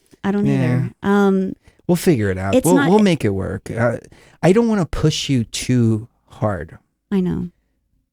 But at the same time, I felt like I can't move forward as efficiently as I would like to. Right. And then you've got, my brain, which is, one half of this, the other half of this coin, which is like, okay, well, I don't want him to be paralyzed just because I am. I don't want his goals and his aspirations for us to be slowed down just because I have to slow down. Well, it's not necessarily paralyzed. It's more like, okay, so we would do shows, and then after the shows, we'd have to go to the ER. And because you were in so much pain. I mean, there was one time when there was a life or death surgery. Yeah. Like, we went after a show at 2:00 in the morning to the ER, and they had a surgeon there at 5:00 opening her up because it was such a life-threatening I was emergency. hours away from septic shock. Yeah. That's how bad it was. Yeah, exactly. So, it's just thinking about stuff like that. Like, I don't know. And it's not, even if we did split up, there would be no hatred or animosity or resentment there. It would be two people who really love each other deciding to go their separate ways. I mean, and that's another thing that makes the twin flame relationship so special and so unique, is that it's on so many different levels that even when the third dimensional level falls out from under itself, there's all these other levels that keep the relationship healthy and keep it going until the third dimension can catch up with that. And so we both have the same goals. We both have the same thought process of where we want to take this. Where do we want to take BTV? Where do we want to take Chris and Sheree Geo? What's next on the agenda? That hasn't changed at all. The only thing that's changed is the physiological reality in which we find ourselves. And so the balance. Yeah, because if you are to a point to where you have to have a surgery at 5 a.m. and you're not communicating just how bad things are because we have a show to do, or I'm working on a project and you don't want to slow that project down, et cetera, et cetera, it's detrimental to you. Right. You shouldn't have to move at the pace that I'm moving if you can't, especially if it's going to be harming you. Right, exactly. Or not harming me, because I have to remember this is not me. This is the avatar that I'm driving. It's the vehicle that I'm driving around in. And my vehicle breaks down all the time, and I have to, put it in the shop all the time to get it fixed. But that doesn't mean that your avatar needs to slow down or be affected. And it doesn't mean that you can't keep driving and then I'll catch up with you later. I think that whole balance of the 3D versus the 4D, 5D, 6D, all the way up to the 13D is is the key here, because if there are still archonic influences and AI influences that want to prevent us from getting all this information out to people that about, hey, you're creating these realities, we've got to be deleting these timelines, these negative timelines need to be deleted, and it's all up to us, then they've got a little bit more of an advantage as time goes on. And so it's important for us to... Somebody said you need growth hormones. Yes. To fix all this stuff. She has been growing very nicely lately. I don't know what happened, but... Well, that is one thing. You have been filling out very nicely. It was the Temple of Isis. I think that was at the Temple of Isis. I asked her for at least, if I can't have a fully functioning body, at least give me a good looking one. And so... There's been a huge change. Oh, he's very happy. Anyways, with what's under all right, we're getting a little too mushy for people, I think. Yeah, I think so too. Let's take another quick break because we got to cool down the studio a little bit. Hot. And then people are asking us to talk about the 13th density. I'll talk about it a little bit, but I don't want to talk about it too much. So we will be right back.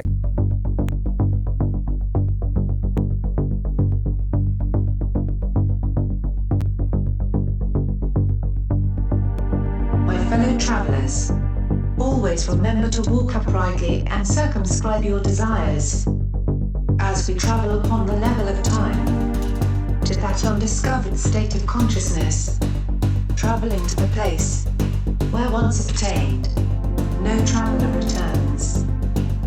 The place of raw consciousness which awaits us when we have passed beyond the veil.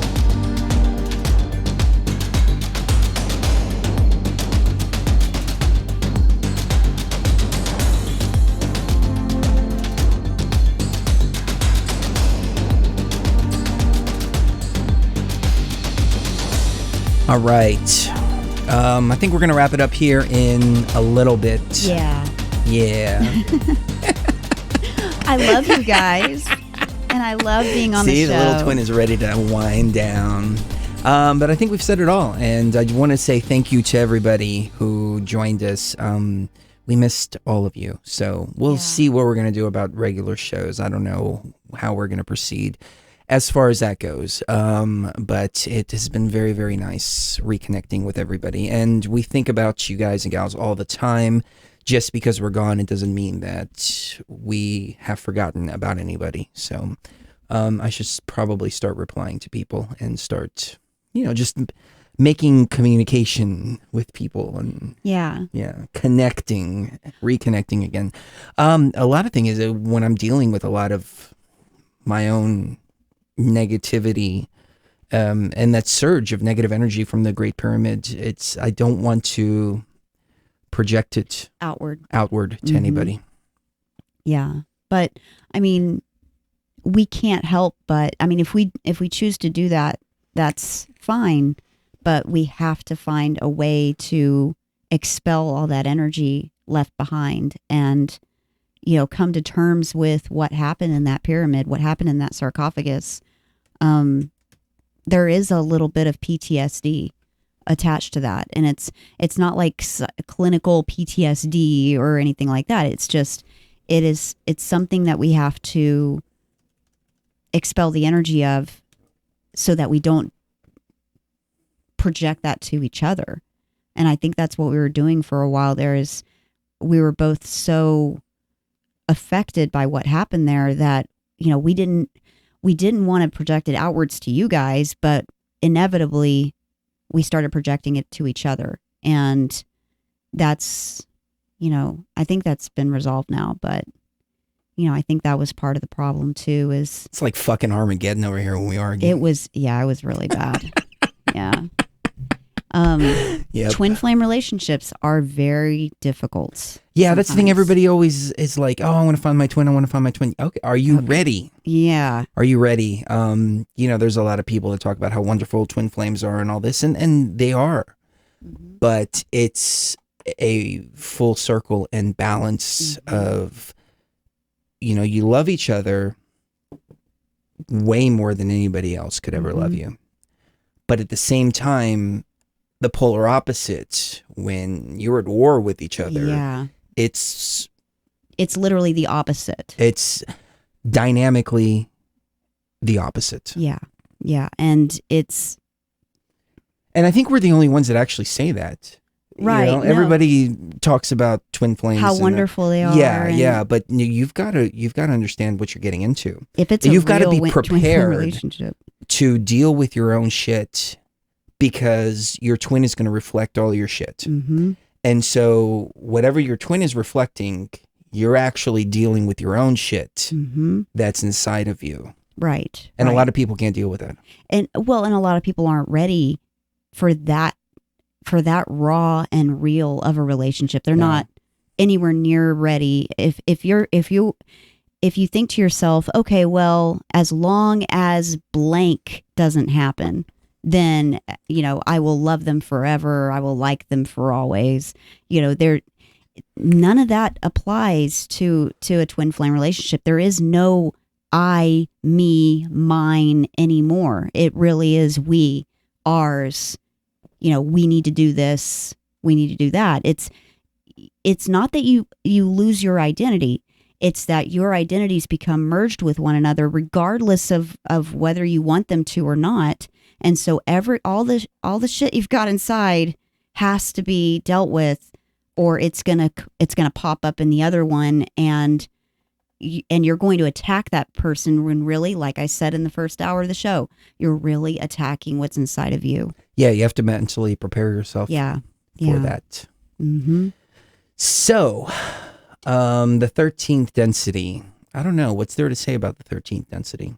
People keep wanting us to talk about it, but what is there to talk about? I didn't have as much of an experience with I didn't have any experience with the 13th as you did. I was way down there, just trying to hold on to you and bring you back when you were done. And so I didn't ever get a glimpse of it. So I can't speak upon it, but you probably could. It was more interesting traveling to it Mm-hmm. than it was actually being there. Being there was, traveling to it, there were a lot of obstacles, pathways, doors that needed to be opened. The resonance and the frequency of the soul had to be just right for every one of the doors to open. There were symbols and signs that were lighting up the path and showing the path. And so the deeper that I got towards the 13th, towards out of the construct, because, the 13th was more void than the dimension from here to the 12th.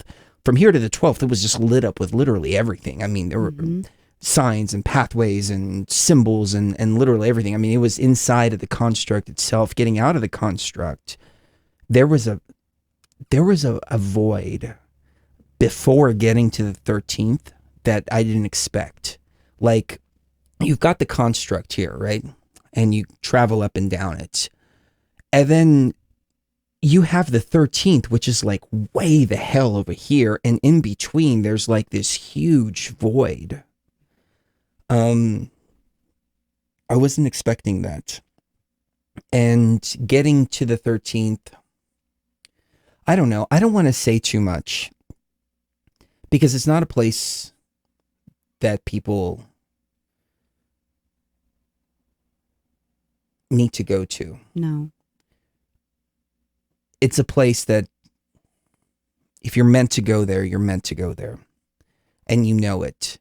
And so I'm reluctant to give anybody a roadmap because you got to get that roadmap from yourself. Mm-hmm. I hope that doesn't sound strange. I'm hesitant to even say that because I don't want people to get the impression that it's like, oh, well, look, Chris thinks he's an elitist now and he's a gatekeeper and blah, blah, blah, blah. No, it's not that. It's that if you're meant to go there, you will know the way and you'll find the way from within yourself. I think that's all that I should say on it. Yeah. Yeah. If that's what you're feeling that you should leave it as, then leave it as that. That's what I meant earlier, but if I'm going to speak, then I want to speak right. I want my words to have meaning. And if my intuition's saying, nope, wait, don't say that, then I'm just not going to say it from now on. No matter how much people ask me or want me to tell them, if I'm not feeling it, then I'm not going to say it. And if I'm not feeling a show, then I don't think I should do a show. If I'm, because I love you guys so much and because I respect you so much, I want to give you what you need, even if that might not necessarily be what you guys want. Does that make any sense at all? I'm trying to be well-rounded and for my work to have meaning and not just be me talking. Everything you do has meaning. Aw. Yes, I am doing astrology again. Slowly, doing birth charts for people and things like that, but it's not on a really regular basis yet. As soon as I can get this latest flare or whatever you want to call it under control, then yes, I will be doing a lot more astrology and things like that. But right now, just keeping up with the personal astrology for me and Chris that's hard enough. Brent's in the house. Hey, Brent. I need to see Brent.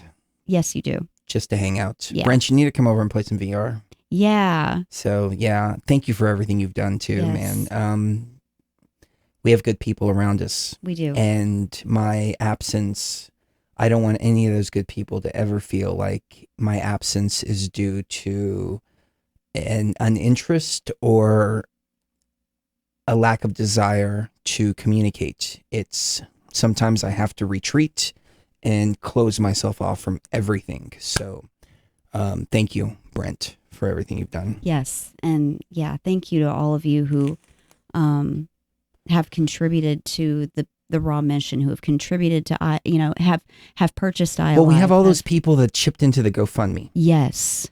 I need to thank them personally. Yeah. I still haven't done that. So Write them I guess, I need messages. We need to do that. We'll get on that next week. And yeah, people have been buying AyaLife, ayalife.com.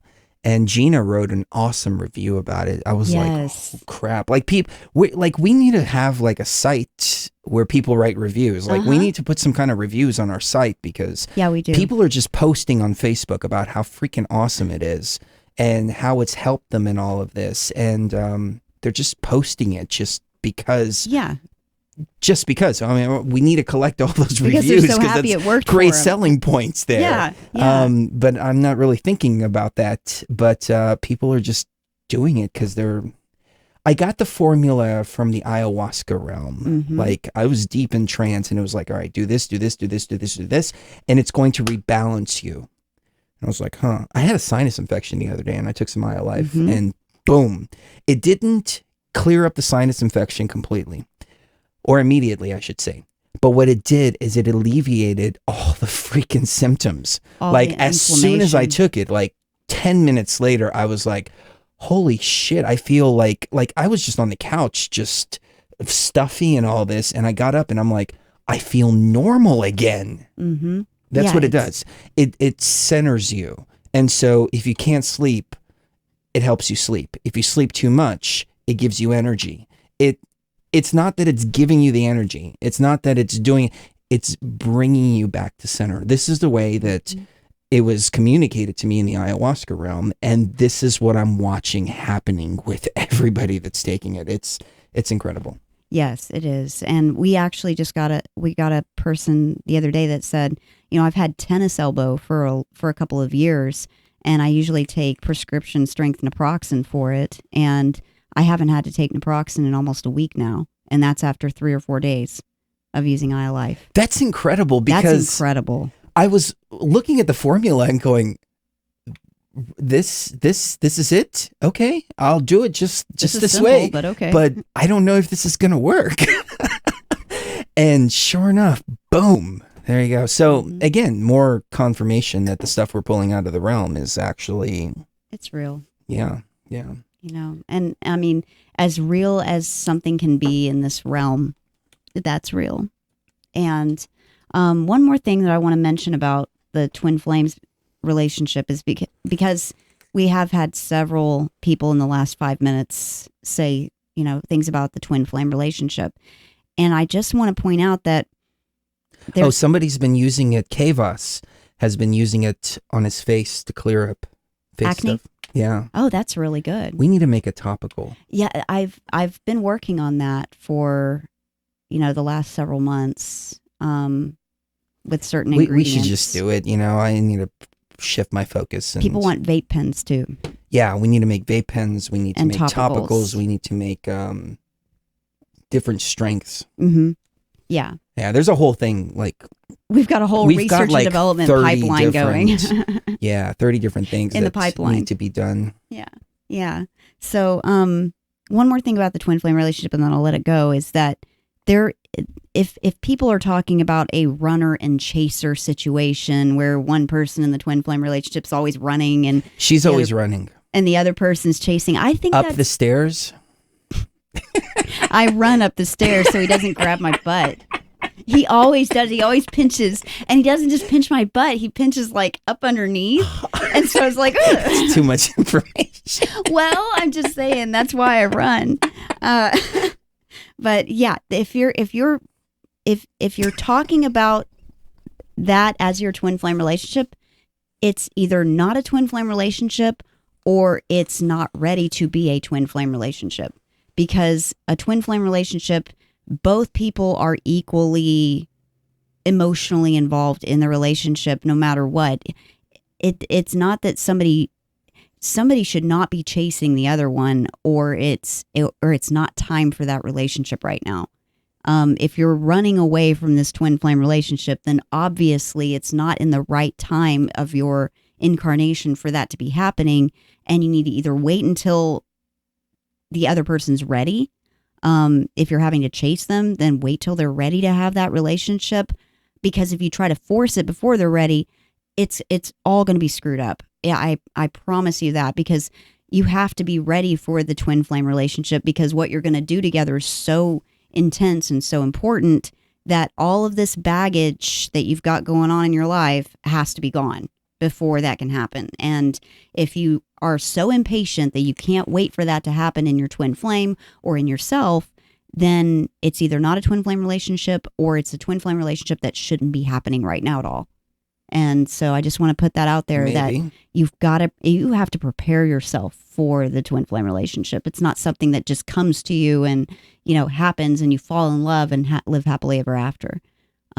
There's a lot of work involved, but it's so worth it. And I love you so much. My grandfather, he used to pinch my grandma's butt. Yes, till the day he died. Day he died. Yeah, he would. I remember being 13 years old, 12 years old. He'd go, Chris, watch, and she'd be walking in her walker after breaking a hip, and he'd go up and pinch her butt, and she'd start yelling, "Oh my God, you're gonna make me fall! You're gonna break my other hip!" Yeah. So. Yeah. It's always been a sign of affection. Yeah. And I love you. And I love you too. There's nothing that can separate me from that love that I have for you. Likewise. Any more questions we should get to? I don't think so. Let's see if there's any more. I just checked Facebook. Let me check YouTube one more time. People have missed us so much, and we've missed you guys too, really. We really, really have. Okay, so one more break. We'll wrap it up after that, because I'm going to play this last clip. Okay. Here. So, all right.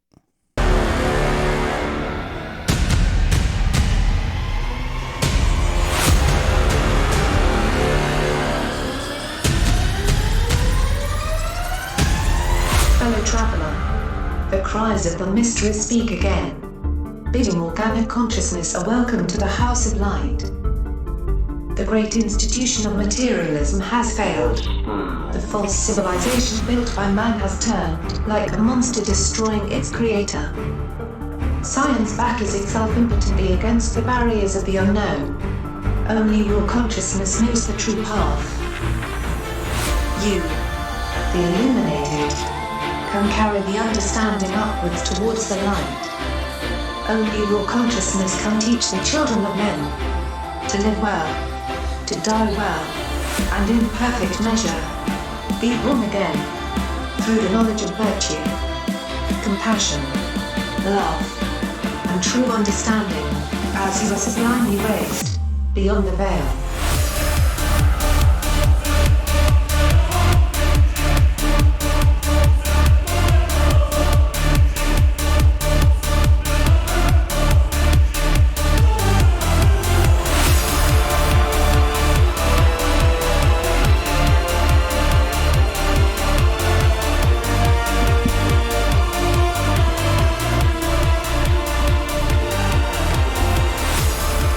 All right, let's jump back into it. Got some awesome questions about ayahuasca, DMT, things like that. So first question that I remembered, and Sheree, did you write any of them down?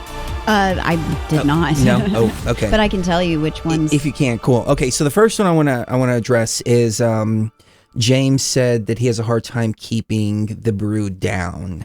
And, I've realized through my experience that the shaman are doing it wrong. Wrong may be too harsh of a word, but they're not doing it as efficiently as they could possibly do it. What we have done is, well, first of all, let me go back several years ago when we first did it. When we first started doing it, we used to leave all the sludge and everything in there because that's what the shaman would do. And, we thought that the sludge and stuff like that, like you needed to purge, you needed all that. And then as we started to progress, we started to realize that if we were going to do it as frequently as we were doing it, which, 2011, 2012, 2013, it was like once a week, twice a week, 3 times a week sometimes. Just hardcore work.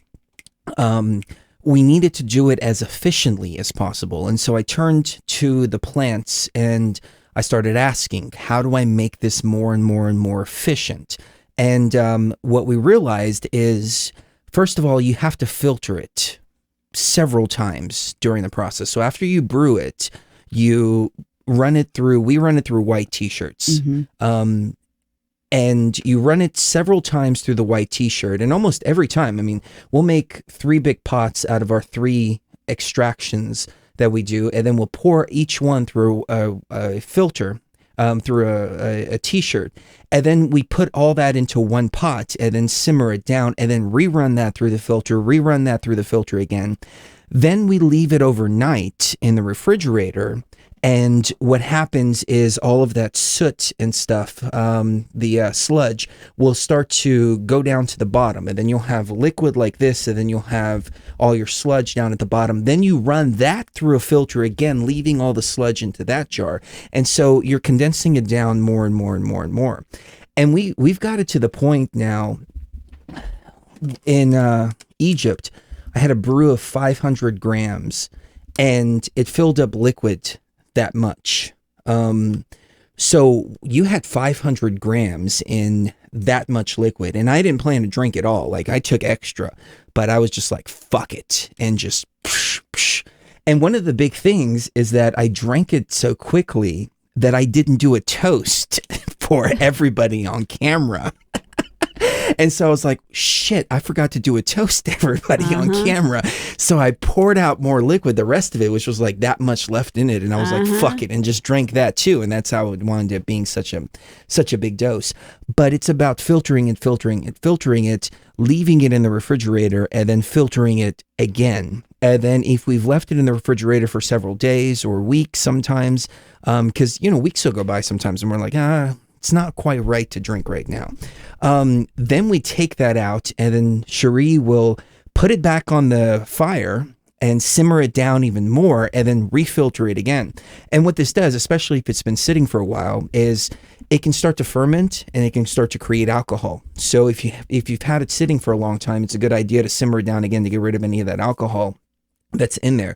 But it's about filtering it, and getting it as clean as possible, and in as condensed as possible.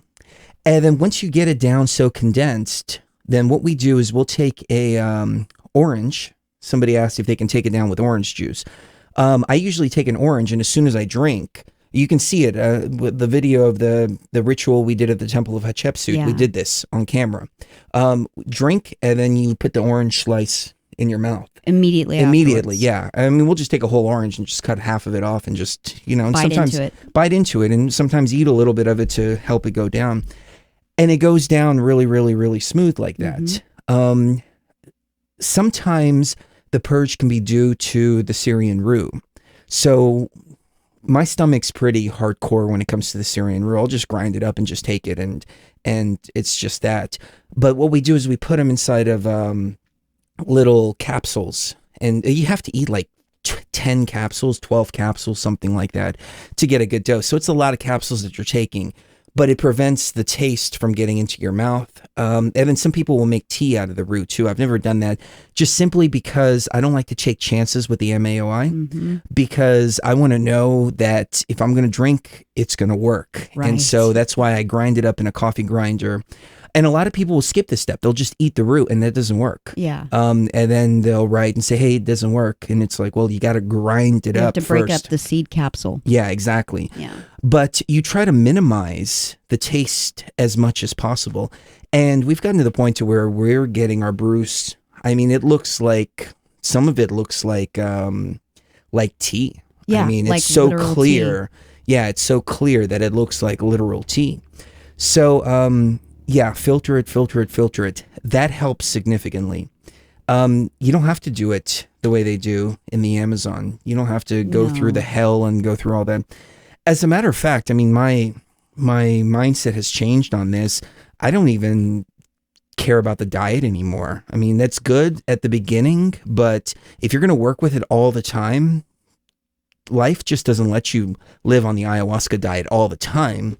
And when I drank during the eclipse, which was one of the most profound experiences I've ever had, aside from Egypt, I wound up eating a freaking double cheeseburger for dinner the night before. I woke up and we drank like 2 hours after we woke up. So I didn't have any food in my stomach at the time, and I didn't have any food in my stomach for the entire night, but I just eaten stuff that it's supposed to be completely against the diet. Contraindicated. Yeah, pork, beef, cheese, all that. But what was I going to do? Just skip the experience and go, you know what? This is a once in a lifetime event. This eclipse is very important. Ah, shit, I didn't fast, so that means I can't drink. No, I just did it. And the experience was way, way, way more stronger too.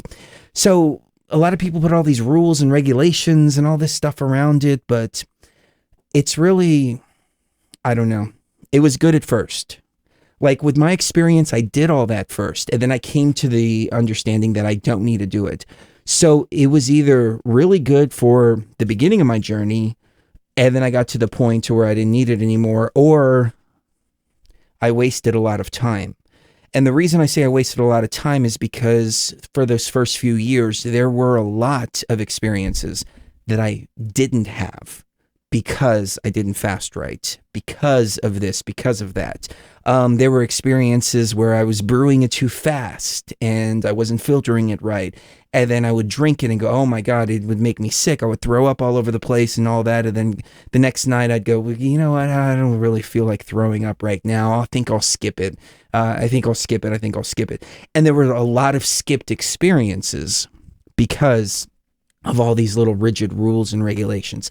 Now, how does ayahuasca and DMT compare? First of all, because somebody asked this question too. First of all, DMT is the active component in ayahuasca, and DMT it's nice smoked to a certain point. I mean, it happens so fast that you can't really process it, and this is the main problem that I have with it. Is I'll smoke it, and then a lot of times, like, I've choked on the smoke before, and that's the freaking worst. You're in hyperspace, you're choking your ass off, and that's the entire experience, is spent on the floor choking your ass off because you took too big of a hit, and You're worried about aspiration. yeah, and then you're already back, and it's like, fuck. And then you do it again, and you do it again, and you do it again. And then you're like, shit, I can't go anywhere because I've smoked it too much. I got to wait a little bit, because you can't really re-smoke for like an hour. I mean, 20 minutes, 30 minutes, an hour. At least that's what I found. I'd smoke and then I'd smoke again and I wouldn't go anywhere. Then I'd wait like 45 minutes to an hour. Then I'd smoke and then I'd be able to blast off. Or sometimes we would smoke and I wouldn't be able to blast off. And then I would smoke again an hour later. Then that would be the blast off point for me. But it happened so fast. With ayahuasca, when you take the heavier doses, and I'm talking about heavy doses like 100 grams of bark, which comes out to about a gram of DMT, about half of that. I think, yeah, half a gram of DMT is, it's pretty hardcore. And I had to work myself up to that. But a lot of the recipes on the internet call for like 12 grams, 15 grams of bark, and it's like little beady doses of DMT. It doesn't take you to hyperspace the way that a hardcore dose does. You'll get a threshold dose. Yeah, but when you take that and you go to hyperspace, imagine that you're going to that same place that you do in DMT, but things are slower and you can process them more. And it's, instead of being blasted off in a rocket ship, it's like a stroll into hyperspace. And so you can observe things that you couldn't necessarily observe because things are going so fast on DMT. So I prefer ayahuasca, hands down, over smoke DMT. As a matter of fact, if somebody said, hey, you want to smoke DMT? I would, just to smoke with them, but I wouldn't just go, hey, I want to smoke DMT tonight. I would go, I'd rather drink tonight. And especially without the dietary restrictions that I was placing upon myself. Now it's like, oh, well, I want to drink. Okay, cool. We got some in the fridge. Yeah. Okay, cool. Let's do it. Boom. And just done and over with. So something to consider. 2 questions that people asked. Heart of the Rebel noticed the ISIS statue and decorations are not on the back wall anymore. So, you know what? The weirdest thing happened. It was so weird, you guys. Yeah, I slammed the door earlier. I was sitting here in the studio. We were about to go on, and I shut the door like that, and the ISIS statue fell down and broke her crown. Yeah. No, it's still here. It's still here. I got to fix it. It happened literally like a minute before we went on the air. Yeah, I don't know if that's symbolic. Do y'all think it's symbolic that let us know what it fell and the crown broke off? What does that mean? Does it mean anything? Maybe it means that we've transcended all this and that we no longer don't need this. Yeah. I've noticed since we've come back, this seems to be more of a piece of stone. It's a decoration. It's a piece of stone rather than anything else. It's weird. But her crown's floating around here somewhere. As soon as we get off air, I'll glue it back on. Yeah. And then, what are they saying about things that are put back together in China? That they're worth more once they're put back together because somebody went through the love, had enough love for it to paste it back together. And so they paste things together with gold, and not just glue, but glue with gold embedded in it. And we still have that. Yep. Which is, we got that in Rome. Okay, so we're in Rome, right? And this is before we went to Egypt. Yeah, we're coming out of one of the temples. Yeah, we're coming out of the temples in the Forum, I think it is. And we were trying to get to the Temple of Venus, and they wouldn't let us in. And I was pissed because I'm like, what? You're not going to let us in? This is our house. But really, we have no claim to any of the Greco-Roman stuff. But still, though, I was pissed. So I walk out, and this guy's painting this on the ground, and he looks at me, and he's like painting it, and then he hands it to us, and we're like, this is bizarre because we were heading to Egypt afterwards. Like, I think we were heading to Egypt like the next day to go to the pyramids. And what our thing was there's energy in the pyramids and we need to decode that energy for you guys. That was like the initial thing that we said about the Egypt trip. Okay, well, there's information embedded in the stones of the Great Pyramids and the temples, and we are going to get that information. And sure enough, there's energy emanating from the pyramids. And it was the most bizarre scene. Even the symbology, the moon and everything. There's so much symbology there. Yeah. Um, Anyways, that needs to be framed. we need to frame that. But yeah, that's why it's not back there, because I don't know. It's weird. Here's another question. Maybe we shouldn't cover this well, I just covered a Heart of the Rebel question, so I'm going to skip to the next one. Aaron Biff said, everything must be balanced and no absolutes must be seemed. And there are many realities and dimensions. And on top of it all, it's not real. It's a simulation. We kind of win no matter what we do. Can you hold that question for just a second? Yeah. Kev said, I recently brewed 150 grams of acacia down to half a cup, but I haven't taken it because I haven't really been eating clean, but it sounds like it shouldn't matter. Nowadays, I just don't eat for about 6 to 12 hours prior. Before, it used to be 24. But I would find that getting up to that 18th hour mark, 20-hour mark, I would just go, oh man, I'm so hungry. And it's not even that I was hungry, it's that things were just off. You know, when you don't eat, how things just kind of feel off. And then we would both be exhausted and then go, oh, you know what? Why don't we just order pizza and watch Netflix instead? And we'll drink tomorrow night or the day after. And we'd order a veggie pizza and, put off the experience. So I would say just don't eat for like 6 to 7 hours. I mean, all the food's going to be out of your system anyways, and go for it, man. The experience is way more important than the preparation for the experience. Yeah. And that's what a lot of gurus won't tell you, is that they'll tell you, oh, it's all about the preparation for the experience.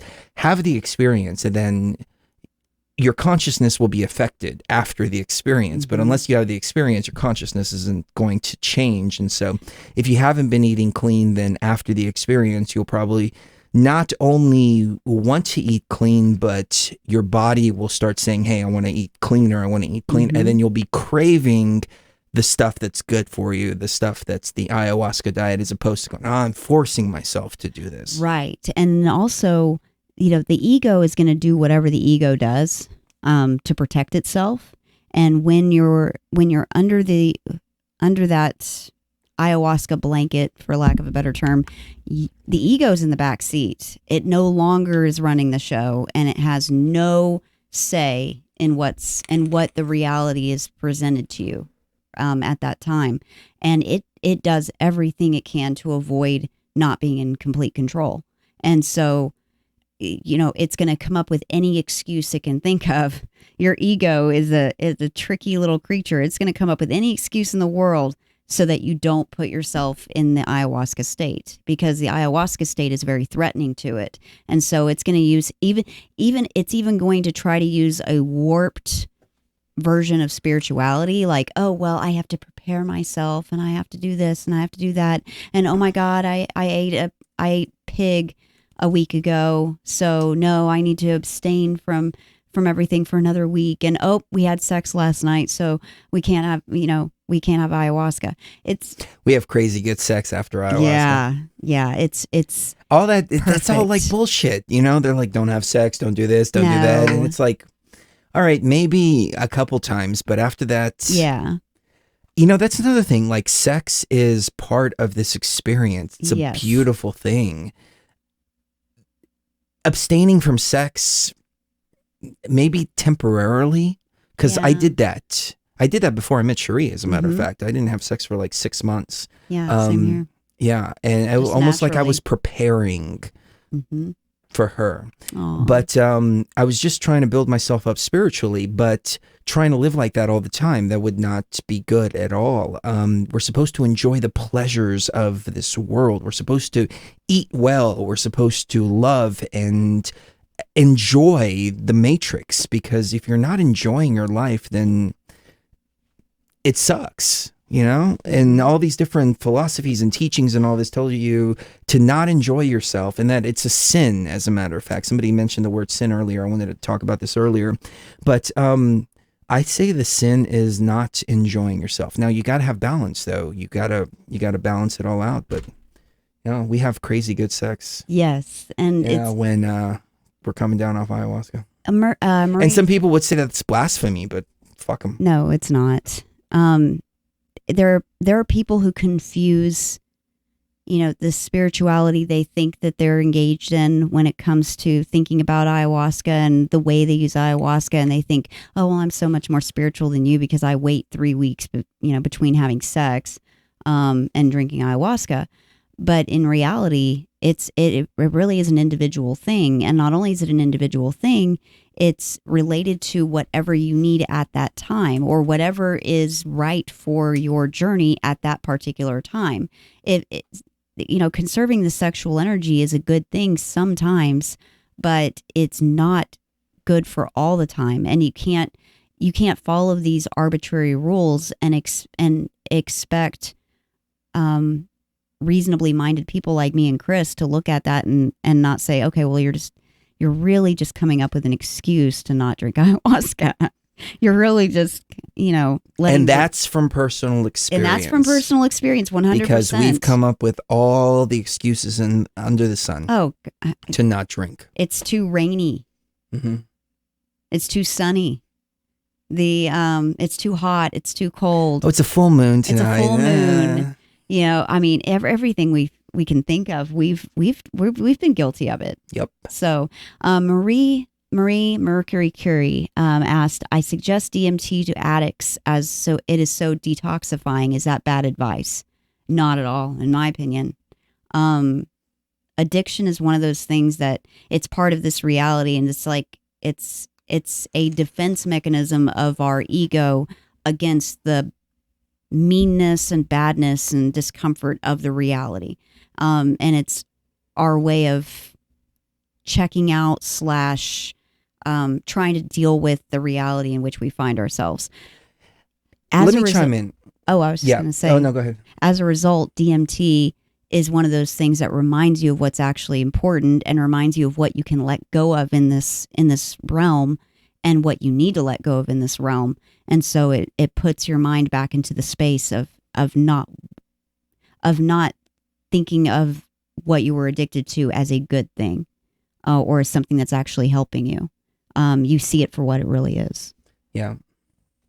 I forgot what I was going to say. Oh, no, I'm sorry. Oh, no, it's okay. I was going to forget what I was going to say. DMT to addicts. Yeah. My view has changed on DMT and ayahuasca, which is why you don't hear us talking about it very much anymore. I've realized that it's not for everybody. There are a lot of people who are very opposed to it, and we get a lot of naysayers. And even when we were in Egypt, remember there was that other couple, and she's like, "Oh well, I don't use drugs to get to like, that place. Do you even know where we're going?" She's like, "No." I'm like, "All right then." But it's not for everybody. Like if you're opposed to it, then it's not for you. And so I don't think it should be given to everybody like that, because it's not for everybody. Like the Egyptians knew this. Yeah. It was for a particular type of person. Now, the door's open for anybody to be able to walk through that door, but you can't take somebody by the hand and walk them through the door because they're not ready for it. On the same note, for addicts, they have to want to change their lives. I gave ayahuasca to somebody and he thought I was trying to kill him and his wife because they took it and they had a horrible reaction to it. Yeah. They didn't want to take it here with us. They wanted to take it home. And I thought, okay, it's no harm. And they took it. Come to find out, they were on Suboxone. I asked him, are you taking anything? Are you on anything? This and that, blah, blah. I went through the whole spiel with him and he freaking lied to my face. Yeah. And then he thought I was trying to kill him. And so finally he fessed up like 6 or 8 months later. And he's like, well, I was actually on Suboxone at the time. Well, what do you expect? You take that with that. And of course you're going to have a bad reaction to it. So in hindsight, he just wanted to get high. Yeah. Because he was a heroin addict. Yeah. He was, he just wanted to get high. And then he comes out in front of some other people and he's asking me for DMT in front of neighbors and regular people with their kids. And I'm like, dude, you're a fucking moron. Don't fucking talk to me anymore. Don't talk to us again. But anyways, that's neither here nor there. So the question is, the recommendation, sure, that's good. But I wouldn't give it to anybody because they got to walk down that door themselves, and they got to be ready for, they have to want to be cured of their addiction or freed from their addiction. Freed from their addiction is a better way. But some people are just looking to get high. So it's one of those things, like, we've said everything we can about ayahuasca. If somebody asks a question like James did earlier and said, how do I keep it down? I love sharing that information, but it shouldn't be for everybody. I do think, though, that we kind of do need to separate DMT and ayahuasca. And the reason why I say that is because DMT is extremely, extremely safe. There's been one recorded death from DMT, and that was in a 70-year-old woman who had heart problems and stuff like that, and she had a stroke. And that's literally the only bad physiologically thing that I can think of in regards to DMT. Ayahuasca is something that if you're taking drugs, like Chris said, if you're on Suboxone, if you're on anything, I mean, it runs a gamut of a huge list of medications and drugs that you do not take with MAOIs, or you could very well die. You could get very, very sick. Yeah, that's one thing. The diet is one thing. When you're on pharmaceuticals, yes, that's a whole nother fucking ballgame. Yeah, that's a whole other pharmacological minefield that you really don't want to play around with, especially when you're dealing with somebody who is an addict. So DMT, yes, absolutely, I would recommend for addicts. Ayahuasca, not so much. I think DMT is a good way to get them outside of themselves so they can see how they really are for 5, 10, 15 minutes. And then they come back. And if they want more than that, then they have to show that they want more than that by following the restrictions, the pharmacological restrictions, and really getting off of these drugs. I mean, there's no way to force somebody to not be like that. It's got to happen of their own accord. And making suggestions is always a great thing, but you can't give them something that's going to last 3-4 hours, and that might kill them if they're lying to you about something. But you can give them something that's going to last 5, 10, 15 minutes. Regardless of what they're taking, it's going to have some kind of effect on them, and it might help them. I mean, I think there's a difference between the two. But yeah, maybe. I don't know. Yeah. So it's an interesting topic that I have had a lot of contemplation about. Time to think about, yeah. Yes. Yeah. So let's see. I'd give Alex Jones some DMT though. I would too. No, I don't know. I don't think I would want him in my house while he's on DMT. See, gay frogs. Somebody said the gay frogs would come Alex to him Jones and say, "Why DMT. do you hate us so much? Why do you hate us, Alex? We're just gay frogs. We're not doing anything to hurt you. We're just frogs that like to be gay." So they're putting chemicals in the water that turn the freaking frogs gay. Do you want to go? We hear about those Navy SEALs. Like there's that Bradley Manning guy, and he turned into a she. Yeah. Yeah. Yeah. I always go, they're putting chemicals in the water that turn the freaking seals gay. They actually did back in the 80s. They did try to come up with a bomb that they could, or a chemical bomb that they could throw at the enemy. And they'll become fabulous. Yeah, that literally would turn them gay. And so it's kind of like that South Park episode. Well, let's just all get gay with each other, and then the future people won't exist.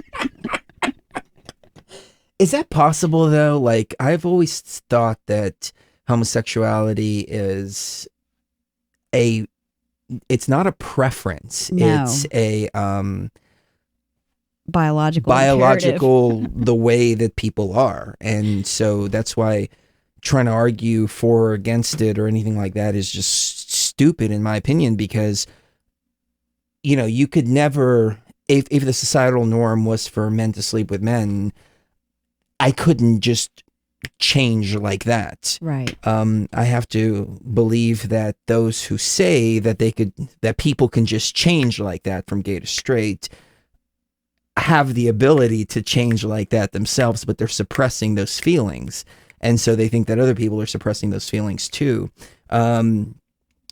Or not suppressing those feelings, but those feelings can be suppressed, et cetera, et cetera. I think you look in the animal world and you have gay animals and you have straight animals. That's just the way this construct is made up.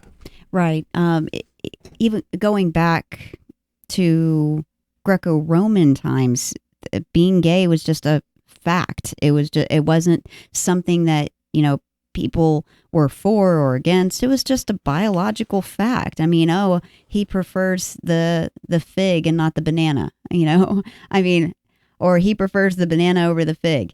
And it was just a normal part of sociological existence was, okay, some people prefer the same sex, some people don't, and most people don't. And it's still that way. And yet, we have this big hang up about it. I don't get it. So the point that I was getting to is it possible to create a bomb that turns people gay? Like I don't think so. No. I don't think so. I don't think that that's possible. How the hell did this conversation turn into that though? You said you wanted to give Alex Jones DMT, and I said, see gay frogs everywhere. Gay frogs everywhere. Wow. Like Black Ops. We go from DMT to Alex Jones to gay frogs to philosophical conversations about homosexuality. Okay, so do you want to go over more questions, or if we have a couple more, I don't mind. We don't have that many new ones. Okay. There's one from Joanna that says, "What's?" I miss Joanna. Yeah, me too. What's with the people from your previous lives that hurt you, and they find you also in this life and try to hurt you more?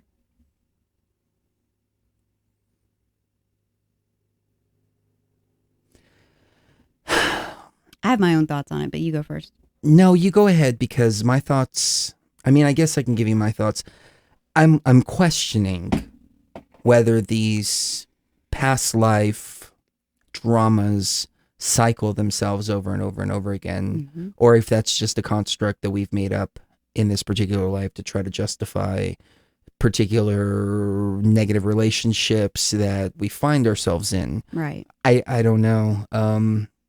I mean, I've had people who were so nice to me, like the owner of my Patriot Supply. He gave me a 4-year contract to work for the company. He took care of us. He moved us across the country. He took such good care of us, and I gave whatever I could back to him, but I couldn't give back to him the abundance that he gave to us.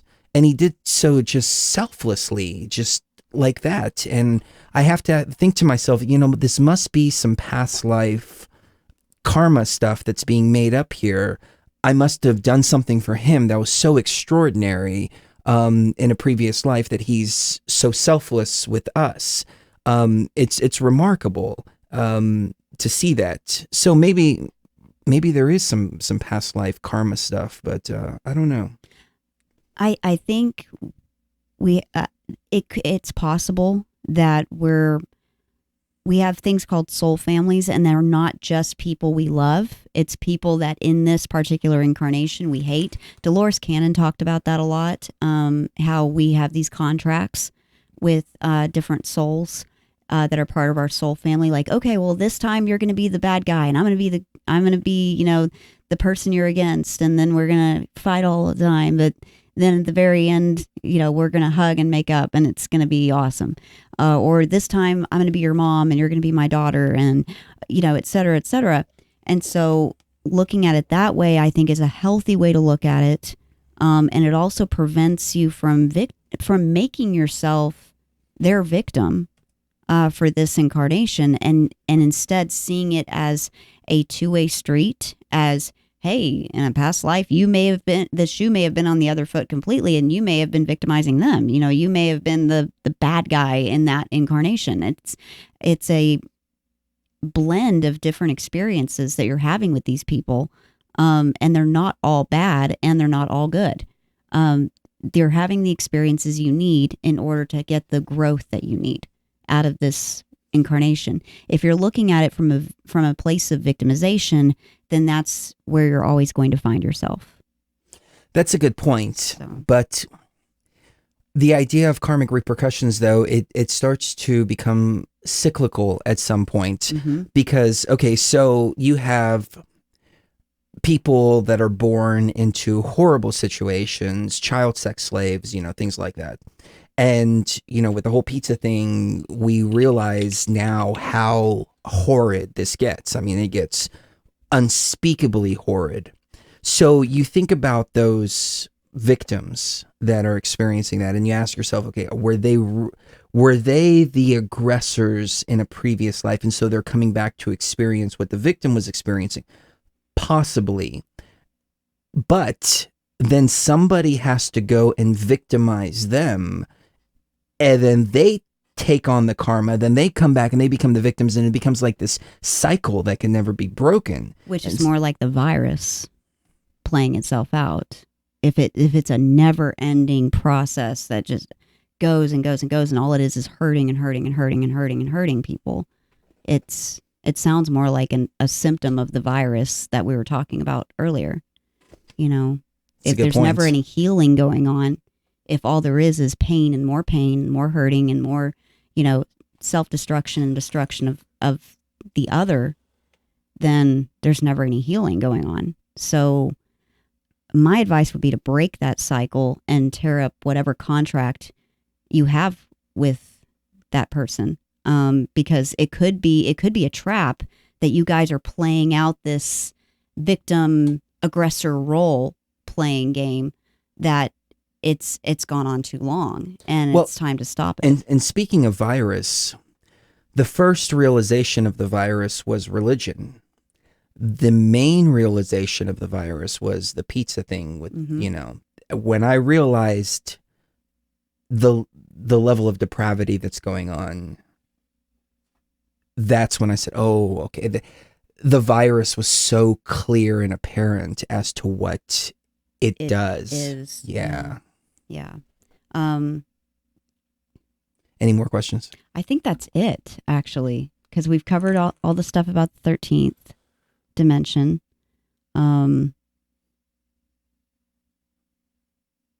Yeah, there's no more questions. Okay. I think we've covered everything. I think we have too. So thank you very much for tuning in, ladies and gentlemen. We missed all of you, and we're going to try to figure out what we're going to do. I think it would be good if we cut the show down to 2 hours, maybe committed to doing it Saturday nights. Maybe Brent Thomas would want to take the earlier spot on Friday nights, right after Freaky Friday on TFR. I think he'll really love that. Yeah. And we'll see how we can progress and proceed while at the same time ensuring that we all stay connected, because that's what it's all about. Yes. We got to stay connected. You got to make sure you're connected. The writing's on the wall. All right. Love you guys and gals. Kiss the one you love right now. You never know when the last time is going to be. And again, thank you very much for hanging out with us. It's been recharging for me personally. And I know, for me too. Yeah. Love you. So we love you guys, and we'll see you even further. Beyond the Veil.